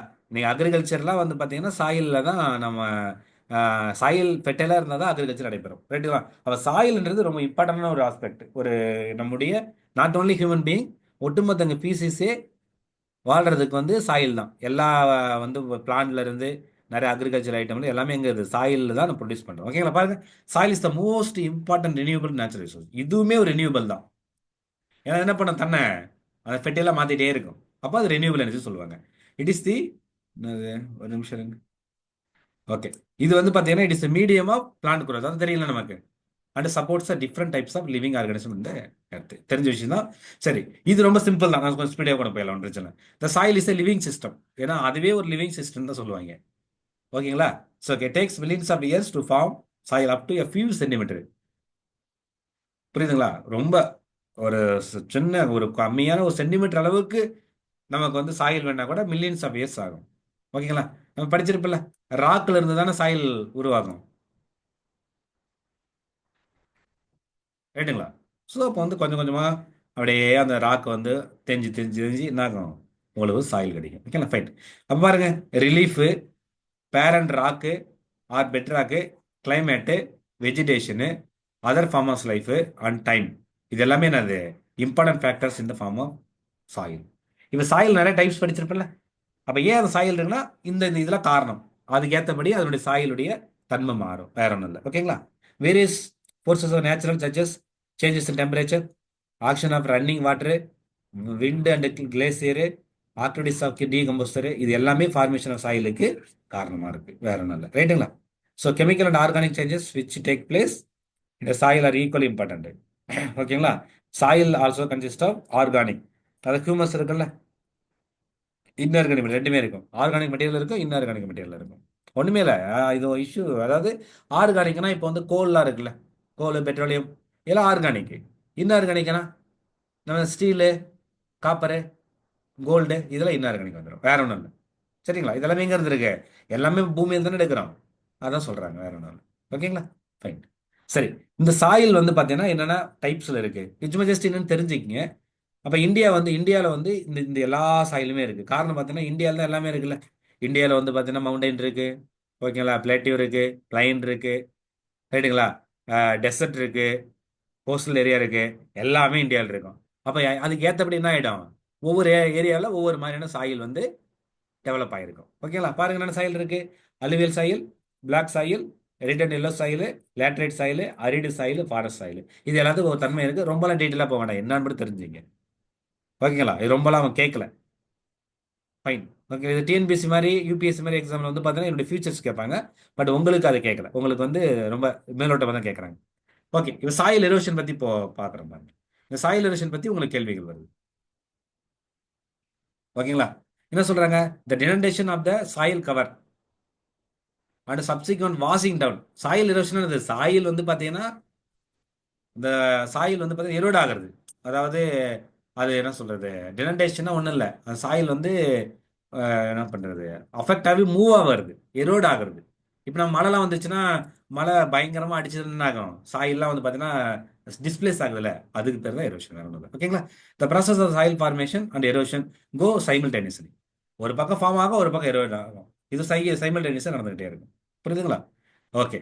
அப்போ சம்டைம் திஸ் பேலன்ஸ் டிஸ்டர்ப்டு. இந்த பேலன்ஸ் வந்து டிஸ்டர்ப் ஆகுது. ஏன் பாருங்க, டீஃபாரஸ்டேஷன் பண்ணுறோம், ஓவர் கிரேசிங், கன்ஸ்ட்ரக்ஷன், மைனிங், இந்த மாதிரி ஆக்டிவிட்டீஸ் என்ன பண்ணுது, இந்த சாயில் வந்து பாதிக்கப்படுது, எரோஷன் ஏற்படுது. புரியுதுங்களா? டீஃபாரஸ்டேஷன் ஒன்றும் இல்லை, மரங்கள்லாம் காடுகள் அழிக்கிறல்ல, மரங்கள்லாம் வெட்டினா அந்த வேறுலாம் வந்து அந்த சாயில பிடிச்சிருக்கும். அந்த மரத்தை வெட்டும்போது அதனுடைய அந்த ஸ்ட்ராங்னஸ் போயிடு இல்லை, அப்போ ஆட்டோமேட்டிக்காக சாயிலாம் அடிச்சு விடுடும். ஓவர் கிரேசிங், அதிகமாக மேய்ச்சல் இருந்தால் கூட உங்களுக்கு சாயில் எரோஷன் நடக்கும். கன்ஸ்ட்ரக்ஷன் ஆக்டிவிட்டீஸுக்கு என்னென்ன பண்ணுறோம், அதே மாதிரி மைனிங், இந்த மாதிரி ஆக்டிவிட்டிஸ் சாயில் எரோஷன் ஏற்படுத்துது. நேச்சுரலாக பார்த்தீங்கன்னா விண்டு, கிளேசியர், வாட்டர், இதுவே யூஸ்வலாக என்ன பண்ணும், சாயில் எரோஷன் பண்ணும். இப்போ ஒன்றும் இல்லை, இப்போ வந்து ஒரு ஆறு இருக்கு, ஒரு ரிவர் வந்து பார்த்தீங்கன்னா ஓடுதுன்னா என்ன பண்ணுவோம், அங்கே இருக்கிற சாயில் ஃபுல்லாக அரிச்சிக்கிட்டு போகல. சாயில் எரோஷன், சாயில் வந்து மண் அரிப்பு தான் சாயில் எரோஷன், வேற. ஓகேங்களா? வேற சிம்பிள். சரி, இதில் சில டைப்ஸ்லாம் இருக்கு பாருங்க. சீட் எரோஷன், விண்ட் எரோஷன் சொல்லுவாங்க. சீட் எரோஷன் என்னது? அதாவது ஜஸ்ட் இந்த வாட்டர் ஃப்ளோஸ் சீட்டு அப்படியே சும்மா லைட்டா மேலோட்டமா அப்படியே தள்ளிட்டு போறது, இந்த டாப் சாயில மட்டும் வசதி பண்றது, அதுக்கு பேர் சீட் எரோஷன். ஓகேங்களா? விண்டு வச்சு அந்த சாயில் அடி அப்படியே தள்ளிட்டு போச்சுன்னா அதுக்கு பேர் வந்து விண்ட் எரோஷன். அதாவது சாயில வந்து பார்த்தீங்கன்னா ரீப்ளேஸ் பண்ணுது, சாயில வந்து பார்த்தீங்கன்னா எரோட் பண்ணுது, அரிக்கிறது. அதுல சீட் எரோஷன் இருக்கு, விண்ட் எரோஷன், இன்னும் நிறைய டைப்ஸ் இருக்கு. சும்மா ஜஸ்ட் தெரிஞ்சா போதும். The soil erosion also caused due to defective method of farming. நம்ம அக்ரிகல்ச்சர் தப்பா பண்ணோம்னாலும் என்ன பண்ணோம்? சாயில் எரோஷன் நடக்கும், வேற ஒன்றும் இல்லை. பாருங்க, இப்ப சாயில் எரோஷன்ன்றது சாயில் வந்து மண் அரிக்கிறது, சாயில் கன்சர்வேஷன்னா அது பாதுகாக்கிறது. எப்படி சாயில் எரோஷன் ஏற்படாம, அதாவது சாயில் எரோஷன் ஏற்படாம எப்படி நம்ம பண்றது அப்படின்னா, இந்த அதாவது இப்ப நம்ம பிளக்கிங்னு சொல்லுவாங்கல்ல, இப்ப அக்ரிகல்ச்சர்ல வந்து நம்ம அந்த மாடு வச்சு உழுவும்ல, ஸோ அதுவே வந்து சாயில் எரோஷனுக்கு காரணமா இருக்கும். ரைட்டுங்களா? அப்ப அதெல்லாம் தடுக்கிறதுக்கு சாதாரண வந்து பிளாக்கிங் பண்ணாம காண்டூர் பிளாக்கிங் சொல்லுவாங்கல்ல, இந்த இந்த மெத்தட் யூஸ் பண்ணணும். இது ரொம்ப டெக்னிக்கலா இருக்கும், ஃபர்ஸ்ட் என்னன்னு மட்டும் தெரிஞ்சுக்க போதும். காண்டூர் பிளாக்கிங் அப்படின்னு சொல்லி யூஸ் பண்ணலாம். அதே மாதிரி பாருங்க, டெரேஸ் ஃபார்மிங் சொல்லுவாங்க. டெரேஸ் ஃபார்மிங்னா அது ஒரு டைப் ஆஃப் ஃபார்மிங். இப்போ அந்த மவுண்டன்லாம் போயிருப்பீங்களா? மவுண்டன்ல அக்ரிகல்ச்சர் பண்ற அந்த இடத்த பார்த்தீங்கன்னா வச்சுங்களேன், அப்படியே அதாவது பாக்ஸ் பாக்ஸ், அதாவது ஒரு குறிப்பிட்ட அளவுக்கு ஃப்ளாட் ஆகியிருப்பாங்க, அப்புறம் கொஞ்சம் கேப் விட்டு அப்புறம் ஃப்ளாட், அப்படியே ஸ்டெப் பை ஸ்டெப் ஸ்டெப் மாதிரி இருக்கும். அதான் டெரேஸ் ஃபார்மிங். ஓகேங்களா? அப்புறம் பாருங்க, அப்போ large field can be divide into strips. ஸ்ட்ரிப்ஸ்னா வந்து என்ன சொல்றது, அந்த தனித்தனி தனியாக பிரிக்கிறது. ஓகேங்களா? இது எதுக்குன்னு பார்த்தீங்கன்னா, this break up the force of the wind. இப்போ காற்று அடிச்சு நிறையா அந்த அக்ரிகல்ச்சரல், அந்த என்ன சொல்றது, நம்ம அக்ரிகல்ச்சர் பண்ணியிருப்பீங்களா, அது வந்து காற்று அடிச்சாலே விழுந்துடும். ஸோ அதெல்லாம் தடுக்கிறதுக்கு வந்து ஸ்ட்ரிப் கிராப்பிங் சொல்லுவாங்க. வேற ஒண்ணும் இல்ல. புரியுதுங்களா? பாரு, ஸ்ட்ரிப் ஆஃப் கிராஸ், அப்போ ரெண்டு இதுக்கு இன்பிட்வீனில் அந்த கிராஸை வளர்த்து விடுறது. அப்போ ஹைட்டாக வந்துருச்சுன்னா அந்த அந்த அந்த கிராஸ் வந்து தடுத்துரும். அப்போ நமக்கு வந்து என்ன நம்ம வந்து அக்ரிகல்ச்சர் பண்ணுமோ அது வந்து பாதிக்காது, வேற ஒன்றும் இல்லை. ஓகேங்களா? ஸோ அதே மாதிரி வந்து செல்டர் பெல்ட். செல்டர் பெல்ட் என்ன? Planting lines of trees. ட்ரீயை வந்து பார்த்தீங்கன்னா வரிசையில் அப்படியே நட்டுட்டு போயிடுவாங்க. அப்போ வர அந்த விண்டை வந்து என்ன பண்ணும், அந்த ட்ரீயை தடுக்கும். ஓகேங்களா? அப்போ நம்ம வந்து என்ன நான் பயிர் பண்ணியிருக்கோமோ அது வந்து பாதிக்காது. ஸோ அப்போ செல்டர் பெல்ட் இருக்கு. சரிங்களா? அப்போ தீஸ் சென்டர் பெல்ட் எங்க யூஸ் பண்றோம் அப்படின்னு பாத்தீங்கன்னா, இப்போ நம்ம வந்து இதெல்லாம் இருக்குல்ல, டெசர்ட் ஏரியா இருக்குல்ல, இப்போ ராஜஸ்தான்ல வந்து நம்ம தார் டெசர்ட்லாம் படிப்பில்ல, அங்கெல்லாம் வந்து பாத்தீங்கன்னா காத்து அடிச்சுன்னா அப்படியே இந்த மண் அள்ளிட்டு போகும். ஸோ அந்த மாதிரி இடத்துல வந்து என்ன பண்ணுவாங்க, மரத்தை நட்டு வச்சுருவாங்க. அப்போ அதிகமாக அங்கிருந்து தள்ளிட்டு போகக்கூடாதுன்றதுல. ஸோ இது எல்லாமே அந்த சாயில் வந்து ஒரு இடத்துல இன்னொரு இடத்துக்கு மூவ் ஆகிறது தடுக்கிறது, இந்த ப்ராசஸ்லாம் பண்ணுவாங்க. ஒன்று காண்டூர் பிளாக்கிங், இன்னும் terrace farming, okay, strip cropping, shelter belt. அப்போ இந்த டெக்னிக் பார்த்துருந்தீங்க, 1 2 3 4, இந்த 4 இருக்கு பார்த்துங்க. இதில் ஒன்றும் டவுட் இருக்கா? ஒன்றும் இல்லை. இந்த பேர் அப்படியே அடிங்க கூகுளில். ஓகேங்களா? உங்களுக்கு இமேஜே காட்டும். அப்போ உங்களுக்கு பார்த்தாலும் ஒரு கான்செப்ட், ஒரு ஐடியா கிடைச்சிடும். ஓகேங்களா? ஸோ வேற ஒன்றும் இல்லை, இதுதான் விஷயம். புரிஞ்சுதுங்களா? அப்போ சாயில் கன்சர்வேஷன் அப்படின்னா என்னது, சாயில் என்ன, அதனுடைய யூசேஜ் என்ன, நம்ம ஜென்ரலாக தெரிஞ்சது தான். ஓகேங்களா? ஸோ அதில் வந்து என்னென்ன இந்தந்த சாயில்ஸ்லாம் இருக்கு, என்னென்னு தெரிஞ்சுக்க போதும். இப்போ இந்த ஸ்க்ரீன் இருக்குல்ல, இந்த ஸ்க்ரீனில் வந்து பார்த்தீங்கன்னா இதில் இருக்கிறத கொஞ்சம் நல்லா பார்த்துக்குங்க. அதுக்கு அடுத்து வந்து சாயில் கன்சர்வேஷன், இதில் இருக்கிற இந்த மெத்தட்லாம் கேட்பாங்க. இது வந்து ஒரு கூகுள் பண்ணி உங்களால் அந்த இமேஜ் பார்த்துங்க. நம்ம அந்த ஸ்லைடில் எல்லாமே போட முடியாது, அதுதான் பிரச்சனை, வேற ஒன்றும் இல்லை. போட்டால் அதிகமாக ஸ்லைடு போயிடுது. சரி, ஓகேங்களா? இவ்வளோதான் சாயில் பற்றி. அடுத்து சோலார் எனர்ஜி. நம்ம சோலார் பற்றி நிறைய பேசிட்டோம். நம்ம வந்து இன்டர்நேஷனல் சோலார் அலையன்ஸ்ன்ற டாபிக் படிச்சோம் இல்லைங்களா, அந்த இன்டர்நேஷனல் அக்ரிமெண்ட்டை அப்போவே வந்து சோலார் எனர்ஜி பற்றி பார்த்தோம். நீங்கள் பார்க்காதீங்க, திரும்ப அந்த ஸ்லைட்லாம் போய் படிங்க, அதாவது அந்த கிளாஸ்லாம் போய் கவனிங்க, யூடியூப்ல இருக்கு. ஓகேங்களா?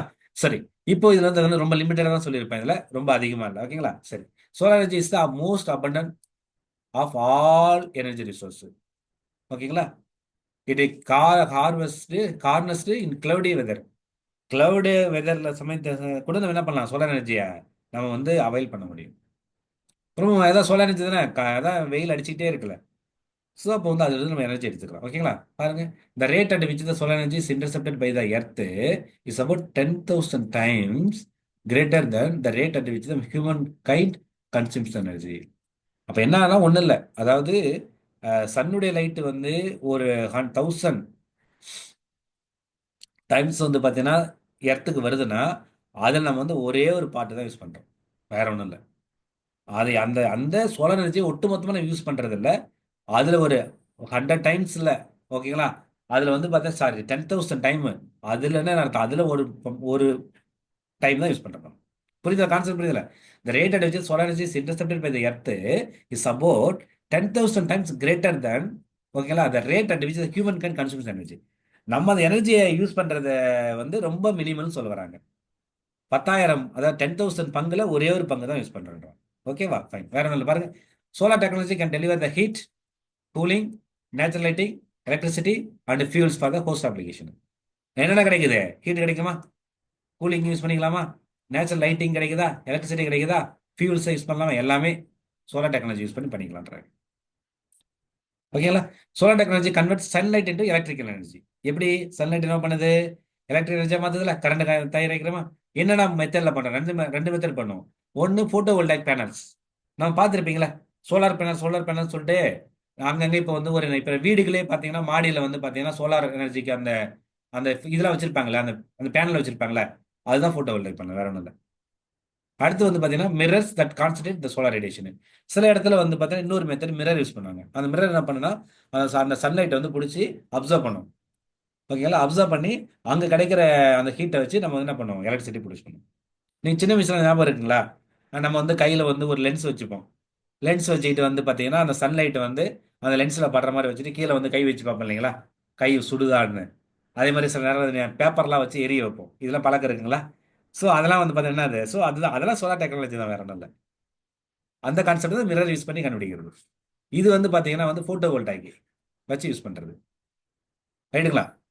ஓகே. சோலார் பேனல்ஸ் வந்து பார்த்தீங்கன்னா லைஃப் ஒரு ஒரு மினிமம் ஒரு 30 இயர்ஸ் வரலையும் அது யூஸ் ஆகும். ஸோ இது வந்து லைட் ஆகி இவ்வளோதான். இதன் பிறகு சோலார் எனர்ஜி வந்து இந்தியா நிறைய டார்கெட் வச்சிருக்கு. அப்போ நம்ம வந்து ஐஎஸ்ஏல பார்த்துருக்கோம். அதுக்கடுத்து உங்களுக்கு இன்னொரு கிளாஸ் இருக்கும். நான் வந்து உங்களுக்கு அந்த சோலார் எனர்ஜி வந்து நேஷனல், அதாவது NAPCCன்னு ஒன்று இருக்கு, national action for climate change. அதில் வந்து இதை பற்றி டீட்டெயிலாக பேசுவோம். ஜஸ்ட் இது இது சும்மா ஜஸ்ட் நான் லைட்டாக தெரிஞ்சுக்க போகும். கொஸ்டின் வந்து இதில் கேட்க மாட்டாங்க. இது ரொம்ப உள்ள டீப்பாக போகிறாங்க. சோலார் எனர்ஜி பொறுத்தவரையிலையும் நீங்களும் வந்து நம்ம கொஞ்சம் என்ன சொல்கிறது, கூகுளில் வந்து கொஞ்சம் சர்ச் பண்ணி இன்னும் கொஞ்சம் அடுத்தது கூட கொஞ்சம் படிங்க. ப்ரீவியஸ் கொஸ்டின் பாருங்கள். அதில் கேட்டிருக்கிறதுலாம் சில விஷயங்களை எக்ஸ்ட்ரா பார்த்துங்க. சரிங்களா? ஓகே. Wind energy. விண்ட் எனர்ஜிலாம் ஒன்றும் இல்லை. விண்ட் எனர்ஜின்றது விண்டு தான், ரைட்டுங்களா? அந்த ஒரு இதை பார்த்துருப்பீங்க, நிறைய இடத்துல விண்டு ஃபார்ம் இருக்கும். அந்த அதுலேருந்து பார்த்தீங்கன்னா விண்டு என்ன பண்ணுவோம்? விண்டு வச்சு அந்த ரெக்க ஓடும் இல்லைங்களா? ஓகேங்களா? அதுலேருந்து நமக்கு எலக்ட்ரிசிட்டி ப்ரொடியூஸ் பண்ணுவோம். பாருங்க. இந்த wind energy harness kinetic energy. Kinetic energy ஒன்றும் இல்லை, மூவ்மெண்ட் தான். ஓகேங்களா? Kinetic energy of moving air by using the large wind turbines located on லேண்ட்ல இருந்தால் அதுக்கு பேர் ஆன்ஷோர். ஷீ அல்லது அதாவது வாட்டர் பாடியில் இருந்தால் அதுக்கு பேர் ஆஃப் ஷோர். அவ்வளோதான், வேற ஒன்றும். லேண்ட்ல இருந்தால் ஆன்ஷோர்னு சொல்லுவாங்க, வாட்டர் பாடியில் இருந்தால் அதுக்கு பேர் ஆஃப் ஷோர்னு சொல்லுவாங்க. ரெண்டு இடத்துல வைக்கிறாங்களே, சில இடத்துல லேண்ட்ல இருக்கும், சில இடத்துல வந்து நம்ம வந்து பார்த்தீங்கன்னா ஈவன் இதிலே கடல்லே வச்சிருப்பாங்க. ஏன் வச்சிருக்காங்கன்னா அங்கே வந்து நிறையா அடிக்கடி இங்கே காற்று வரும் இல்லையா? அந்த ஏரை யூஸ் பண்ணி எலக்ட்ரிசிட்டி ப்ரொடியூஸ் பண்ணுறதுக்காக, வேற ஒன்றும் இல்லை. ஓகேங்களா? இதான் concept. Wind energy has been used in millennia. பல ஆண்டுகளாக யூஸ் பண்ணுற விண்ட் எனர்ஜி. புரியுதுங்களா? ஆனால் இப்போ வந்து அந்த ஆன்ஷோர் ஆப்ஷோர் இப்போ வந்து பார்த்தீங்கன்னா இப்போ தான் எவ்வளோ சில சில கொஞ்சம் இயருக்கு முன்னாடி தான் இது நம்ம வந்து யூஸ் பண்ணுறோம். இதுக்கு முன்னாடி விண்ட் எனர்ஜி நார்மலாக யூஸ் பண்ணுவோம்ல. இப்போ ஒரு உதாரணத்துக்கு அந்த நெல்லுலாம் இருக்கு இல்லைங்களா, பேடி. இந்த பேடிலாம் அறுத்துட்டு இப்போலாம் வந்து பார்த்தீங்கன்னா மெஷின்லாம் வந்துருச்சு. முன்னாடிலாம் பார்த்தீங்கன்னா என்ன பண்ணுவாங்க, அறுத்து அடிச்சுட்டு இந்த காற்று எப்படிக்குதோ அப்போ வந்து தூத்துவர்னு சொல்லுவாங்கல்ல, தூக்கி அப்படியே போடுவாங்க. அங்கே இருக்கிற அந்த இதெல்லாம் வேஸ்ட்லாம் போயிடும். அந்த பேடி மட்டும் ஒரு இடத்துல ஸ்டோர் ஆகும். அதான் சொல்றாங்க, மில்லியனியர்னு அர்த்தம். பல மில்லியன் ஆண்டுகளா யூஸ் பண்றோம். அது யூஸ் தானே. அந்த விண்ட் எனர்ஜி யூஸ் பண்ணி தான் ஒரு காலத்துல என்ன பண்ணுச்சு, நம்ம வந்து போட்டு ஓட்டணும். ரைட்டுங்களா? ஸோ அது மாதிரி நிறைய எக்ஸாம்பிள் சொல்லலாம். பாருங்க.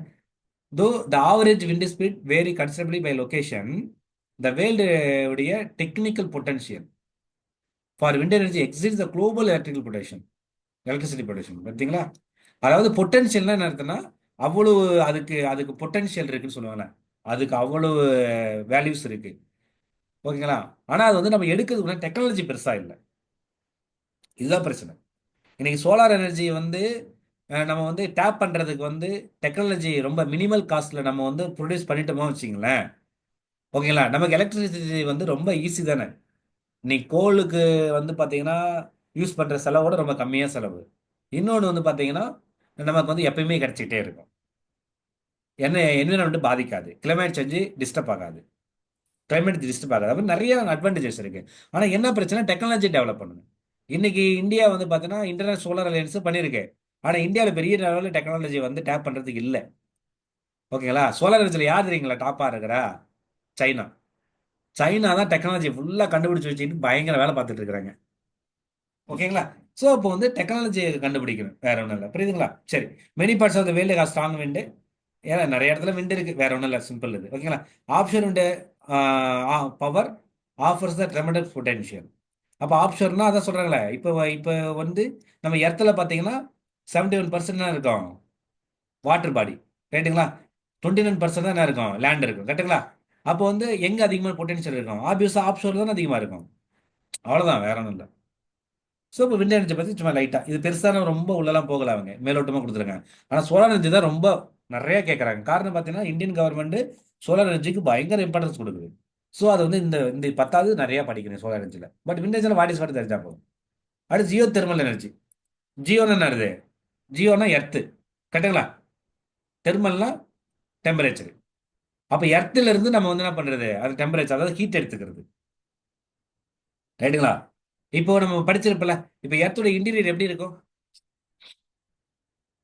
ஹாட்டாக தானே இருக்கும். எர்த் இருக்கு இல்லைங்களா, எர்த்தோட இன்டீரியர். அப்புறம் சொல்லியிருப்பல 3 பார்ட் இருக்கும். இப்போ எர்த் இருக்கும், உள்ள கோர் ரீஜனு. ரெண்டாவது ரீஜன் வந்து என்ன சொல்றது, ஃபர்ஸ்ட் கோரு, ரைட்டுங்களா? அதுக்கு மேலே அவுட்டர் கோரு. அதுக்கு அடுத்து வந்து பார்த்தீங்கன்னா மேக்மான்னு சொல்லுவாங்க. கடைசியாக நம்ம வாழ்ற இடம் வந்து கிரஸ்ட். சரிங்களா? ஸோ அப்போ வந்து அந்த அந்த இதுதான் மேக்மாவா, அதுக்கு ரெண்டாவது சில இது பேர் எக்ஸாக்டா மறந்து போச்சு எனக்கு, ரைட்டுங்களா? 3 லேயர் இருக்கும். நம்ம வாழ்றது வந்து கிரஸ்ட், அவுட்டரு. அப்போ உள்ள போக போக என்ன இருக்கும், ஹீட்டா இருக்கும். நான் நீங்க சொன்னேன் இல்லைங்களா, வல்குனோ எரப்ஷன்லாம் நடக்குதுல்ல. அப்போ பூமி வந்து அடியில் வந்து ஹீட்டா இருக்கு இல்லைன்னு செக் பண்றதுக்கு நம்ம வல்கானிக் எரப்ஷன் ஞாபகம் வச்சுக்கலாம்ல. எரிமலை வெடிப்பு எங்கிருந்து வருது? அப்போ உள்ள இருக்கிற ஹீட்டு வெளியில வருது. அப்போ எர்த்தோட இன்டீரியர் எப்படி இருக்கும், ஹாட்டா இருக்கும். ஓகேங்களா? அப்ப அந்த ஹார்ட் என்ன பண்ண வச்சுன்னா, அங்க சில ரிசர்வ் அந்த வெல்லு, இந்த சில வந்து வெல்ஸ் எல்லாம் இருக்கு இல்லைங்களா, கிணறு. ஓகேங்களா? இதெல்லாம் வந்து பாத்தீங்கன்னா டிஃபால்ட்டாவே வந்து பாத்தீங்கன்னா சில இடத்துல அந்த கனெக்ஷன்ல என்ன இருக்கும், ஹீட்டா இருக்கும். ஓகேங்களா?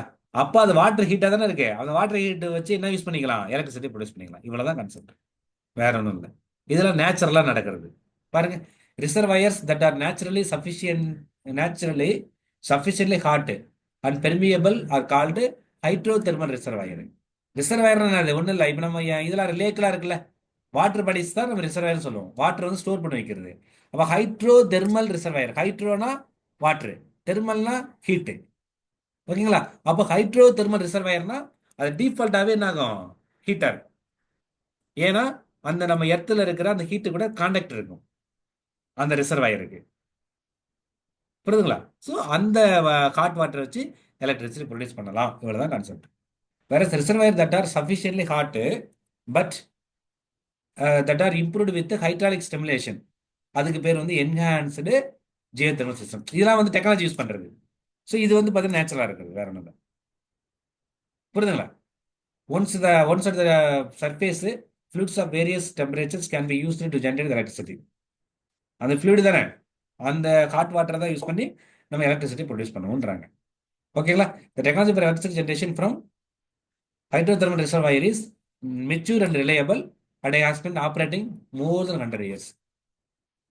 ஒரு 100 இயர்ஸ்க்கு மேல என்ன பண்றோம், இந்த ஜியோ தெர்மல் எனர்ஜி மூலியமா நம்ம எலக்ட்ரிசிட்டி ப்ரொடியூஸ் பண்ணி யூஸ் பண்ணிக்கிட்டு இருக்கிறோம். இவ்வளவு தெரிஞ்சா போதும். அப்ப ஜியோ தெர்மல்னா நம்ம எர்த்து, அதாவது எர்த்தினுடைய இன்டீரியர்ல இருக்கிற அந்த ஹீட்டை யூஸ் பண்ணி எலக்ட்ரிசிட்டி எப்படி ப்ரொடியூஸ் பண்றோம், இவ்வளவுதான் இது.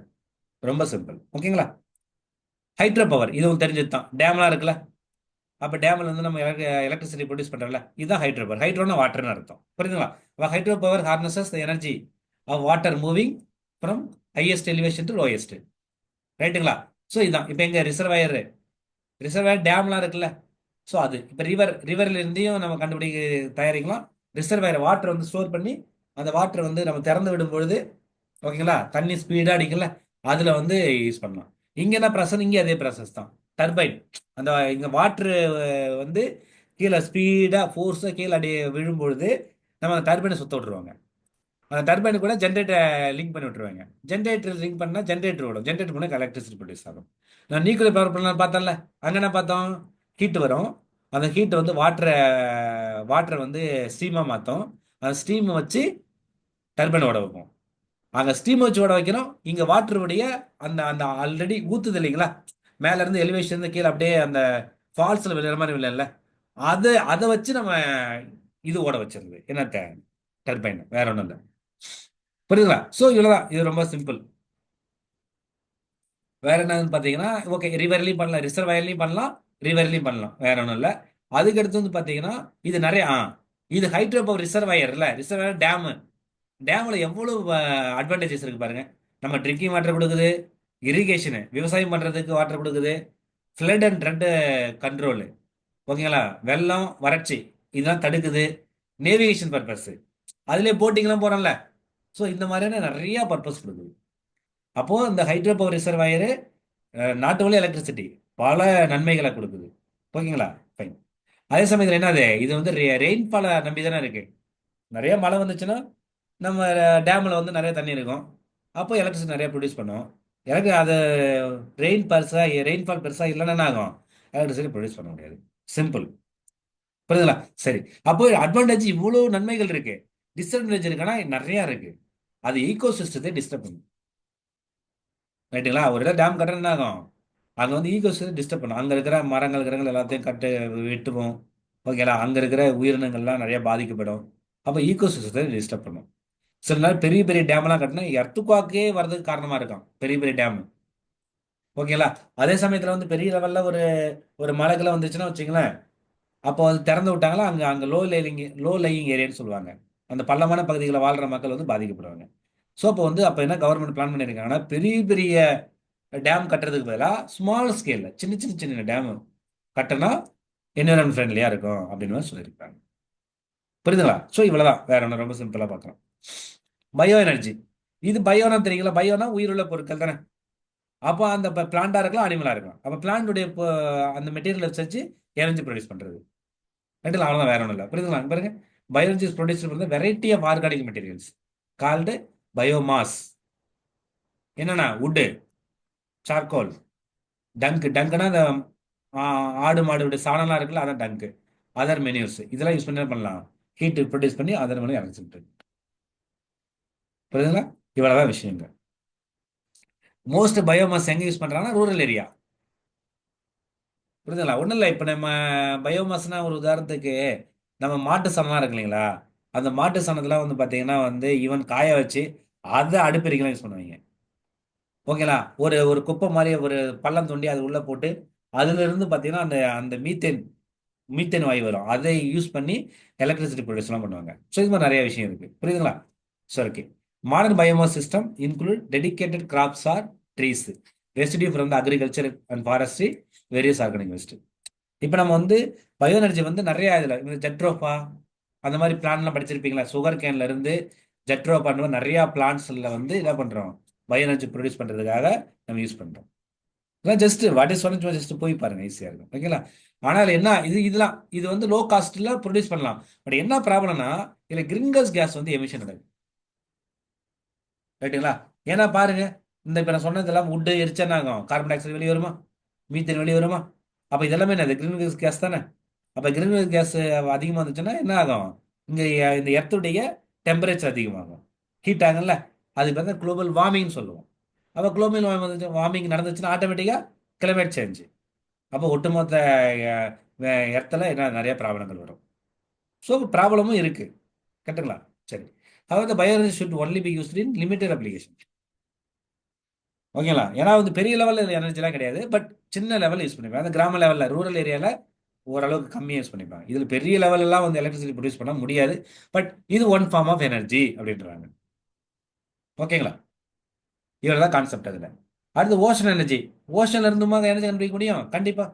நம்ம வேவ்ஸ் எல்லாம் இருக்குல்ல, சி வாட்டரில் பார்த்தீங்கன்னா வேவ்ஸு கரண்ட் சொல்லுவாங்க. நிறைய வேவ்ஸ் அடி, எப்போ பார்த்தாலும் நீங்கள் கடற்கரையில் போய் ஈவினிங் போய் நிற்கிறீங்களே, பீச்சுக்கு போனால் எப்படி இருக்கு, அந்த காற்று அடிச்சுட்டே இருக்குல்ல, அதை டேப் பண்ணி எலக்ட்ரிசிட்டி ப்ரொடியூஸ் பண்ணுறது, அது வேவு, அது பேர் வேவ்ஸ். கரண்ட் என்ன தெரியுங்களா, வாட்டரே வந்து பார்த்தீங்கன்னா வாட்டரில் வந்து மூவ்மெண்ட் இருந்துகிட்டே இருக்கும். ஒரு இடத்துல இன்னொரு இடத்துக்கு அந்த வாட்டர் வந்து அடியில் நமக்கு தெரியாது, பட் பூமி வந்து ஒரு மூவ்மெண்ட் நடந்துகிட்டே இருக்கும், கொஞ்சம் கொஞ்சம் டவுனில். ஸோ அதன் மூலியமா எலக்ட்ரிசிட்டி ப்ரொடியூஸ் பண்ணுறது. ஓகேங்களா? இங்கே என்ன பாருங்க, கைனடிக். கைனடிக்னு அர்த்தம் மூவ்மெண்ட்னு அர்த்தம். ஓகேங்களா? அந்த மூவ்மெண்ட் மூலியமா நம்ம எலக்ட்ரிசிட்டி ப்ரொடியூஸ் பண்றது. இந்த இடத்துல நிறைய இடத்துல பார்த்தோம் பாருங்க. கைனடிக் எனர்ஜி வந்து விண்டு பவர்லையும் பார்த்தோமா, ரைட்டுங்களா? நம்ம நியூக்ளியர் பவர் படிக்கும் போதே வந்து அந்த நியூட்ரான் வந்து அந்த யுரேனியத்தை அட்டாக் பண்றதுக்கு கைனடிக் எனர்ஜி பார்த்தோமா. அந்த கைனடிக்னா ஒன்றும் கிடையாது, மூவ்மெண்ட்னு அர்த்தம்.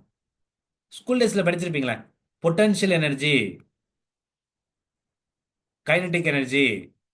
பொட்டன்ஷியல் எனர்ஜினா ஒரு ஒரு ஹைட்ல வரீங்களா, ஒரு ஒரு ஒரு குறிப்பிட்ட ஹைட்ல வந்து ஒரு ஆப்ஜெக்ட் இருக்குன்னா அதுக்கு சம் எனர்ஜி இருக்கும், அதுக்கு பேர் பொட்டன்ஷியல் எனர்ஜி. கைனடிக் எனர்ஜினா ஒரு ஆப்ஜெக்ட் மூவ் ஆகும்போது வருது இல்ல, அதுக்கு பேர் கைனடிக் எனர்ஜி. இதெல்லாம் ஸ்கூல் டேஸ்ல படிச்சது தான். இன்னொன்னு நல்லா யோசிச்சு பாருங்க, இன்னைக்கு இருக்கிற டெக்னாலஜி டெவலப்மெண்ட்டுக்கு பேஸ் என்னது? சயின்ஸ் தானுங்களே. புரியுதுங்களா? சயின்ஸ் தானே. அப்ப அந்த சயின்ஸ் தான், அப்ப சயின்ஸ் அதெல்லாம் தான் சொல்றாங்க சயின்ஸ் அண்ட் டெக்னாலஜி. சயின்ஸ் தான் டெக்னாலஜி உருவாக்குது. அப்போ நம்ம பேசிக் சயின்ஸ் சிக்ஸ்த்ல இருந்து 10th வரல இருக்கிற ஸ்கூல் புக்கை நீங்க எடுத்து ஒரு மாதிரி ரிவிஷன் பண்ணாலே உங்களுக்கு இது எல்லாமே ஈஸியா புரியும். ஓகேங்களா? முடிஞ்சா ட்ரை பண்ணுங்க. ஃபைன், பாருங்க. ஸோ இப்போ வந்து தயாரிக்கிறோமா. இப்போ வந்து இது பெரிய லெவல் இல்லை, இது வந்து ஏர்லி ஸ்டேஜில் தான் இருக்கு. ஓகேங்களா? ஸோ இப்போ வந்து வேவு, இன்னும் டைடல், ரெண்டு விஷயம் இருக்கு. அந்த வேவு டைடல் ரெண்டு இருக்குல்ல. வேவுன்றது நார்மலாக நடக்கிறது. டைடல்னா வந்து பார்த்தீங்கன்னா எப்படி இருக்கும், ரொம்ப ரொம்ப ஹைட்டா ஹைட்டா வரும். அது வந்து எதுக்குன்னா, இப்போ நம்ம சன்லைட் இருக்குல்ல, சன் இருக்கு இல்லையா, அப்போ சன் வந்து எர்த்தை பிடிச்சி இழுக்கும் போது டைடல் கரண்ட் வரும். அதே மாதிரி மூணு இருக்குல்ல, மூணு எர்த்தை பிடிச்சி இழுக்கும் போது டைடல். ஸோ டைடல்ன்றதுக்கு வேவ்ஸ்ன்றதுக்கு வித்தியாசம் இருக்கு. புரியுதுங்களா? ஜஸ்ட் தெரிஞ்சுங்க நான். ஓகே. இதுக்கு வந்து பொட்டன்ஷியல் ரொம்ப அதிகம். Theoretical potential for ocean energy easily exceeds present human energy requirements. என்ன சொல்றாங்க, இன்னைக்கு ஹியூமனுடைய ஒட்டுமொத்த எனர்ஜி ரிக்யர்மெண்ட்டுக்கு உண்டான பொட்டன்ஷியல் எங்க இருக்கு? ஓஷன்ல இருக்குது. ஆனா என்ன பண்ண முடியல, நம்ம அந்த எனர்ஜியை டேப் பண்ண முடியல, யூஸ் பண்ண முடியல. காரணம், நம்ம கிட்ட டெக்னாலஜி கம்மியா இருக்கு. இவ்வளவு கான்செப்ட். அதே மாதிரி சோலார் எனர்ஜியை யூஸ் பண்ணனா உலகத்துக்கே கரண்ட் கொடுக்கலாம். ஆனா ஏன் அதை யூஸ் பண்ண முடியல? டெக்னாலஜிக்கு குறைபாடுகள் இருக்கு. அப்ப இன்னும் டவுன் த லைன் ஒரு 10 வருஷம் 20 வருஷம் பாத்தீங்கன்னா இது எல்லாமே வந்து கொண்டு வந்துருவாங்க. வந்துருச்சுன்னா ஆட்டோமேட்டிக்கா இங்க இருக்கிற எனர்ஜியை வந்து நீட ஃபுல்ஃபில் பண்ணிட முடியும். புரியுதுங்களா? ஸோ இவ்வளவுதான் கான்செப்ட். ஓகேங்களா? ஸோ இப்போ நம்ம பார்த்ததை பத்தி ஒரு அவுட்லைன் இவ்வளவுதான். அது மாதிரி சும்மா ப்ரீவியஸ் கொஸ்டின் போட்டிருக்கேன், நம்ம டிஸ்கஸ் பண்ணிடலாம் சும்மா கொஞ்ச நேரத்தில். இப்போ என்னென்ன பார்த்து பாருங்க, சும்மா ரீகலெக்ட் பண்ணிப்போம்.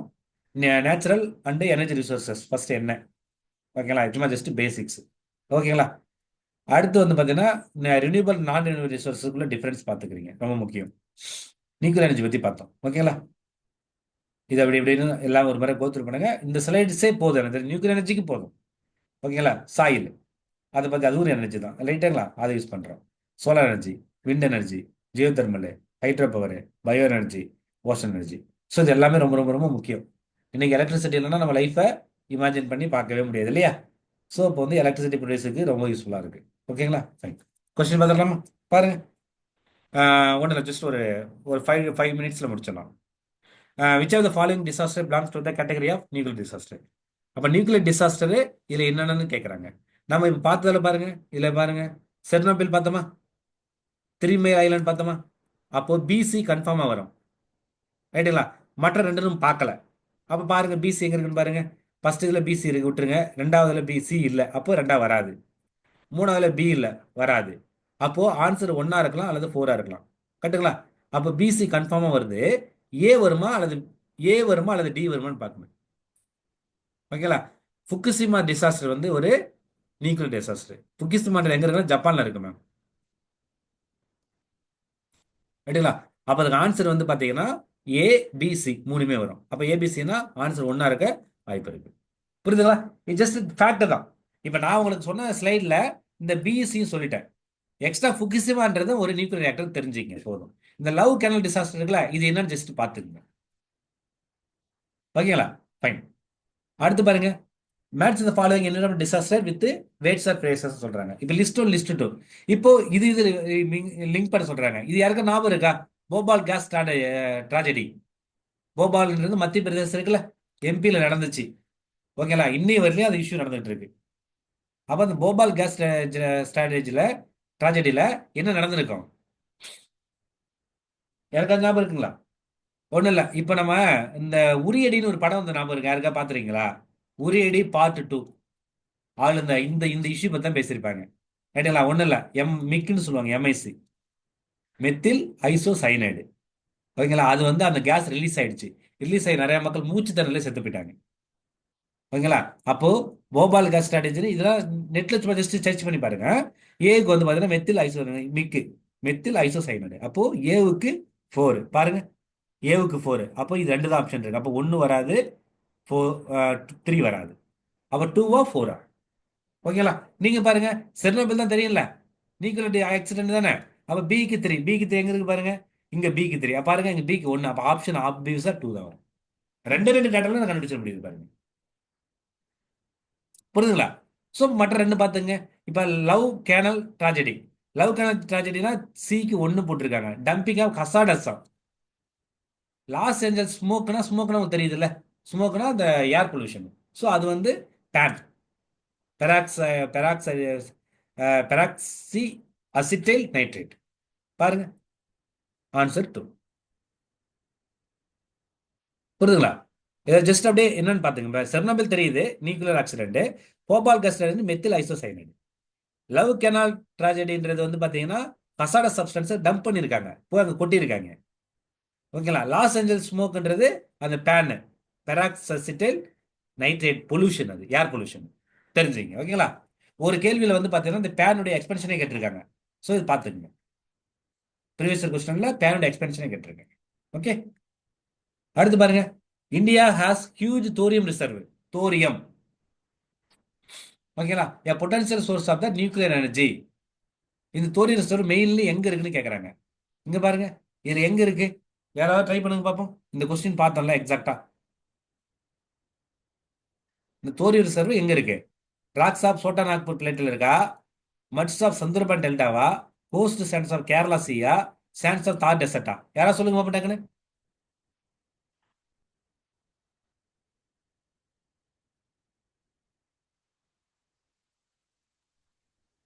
கோஸ்டல் சாண்ட் அண்ட் கேரளா சீனா. வெரி குட்பா. அதான் கோஸ்டல் ஸ்டேட் ஆஃப் கேரளா தான் பார்த்தா இல்லைங்க, அங்கதான் தோரியம் ரிசர்வ் அதிகமா இருக்கு. Very good.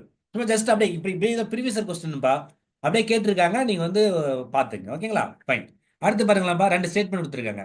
A nuclear power reactor is a system designed to sustain fission chain reaction, extract useful energy. அப்போ இந்த ஸ்டேட்மெண்ட் கரெக்டா பாருங்க. Nuclear power plant, power reactor, fission process. ரைட்டுங்களா? இந்த ஸ்டேட்மெண்ட் கரெக்ட் தானே? ஏன்னா வந்து ஃபிஷன் தான் வரும். ஓகேங்களா? அடுத்து பாருங்க, light water reactor use ordinary water as moderator.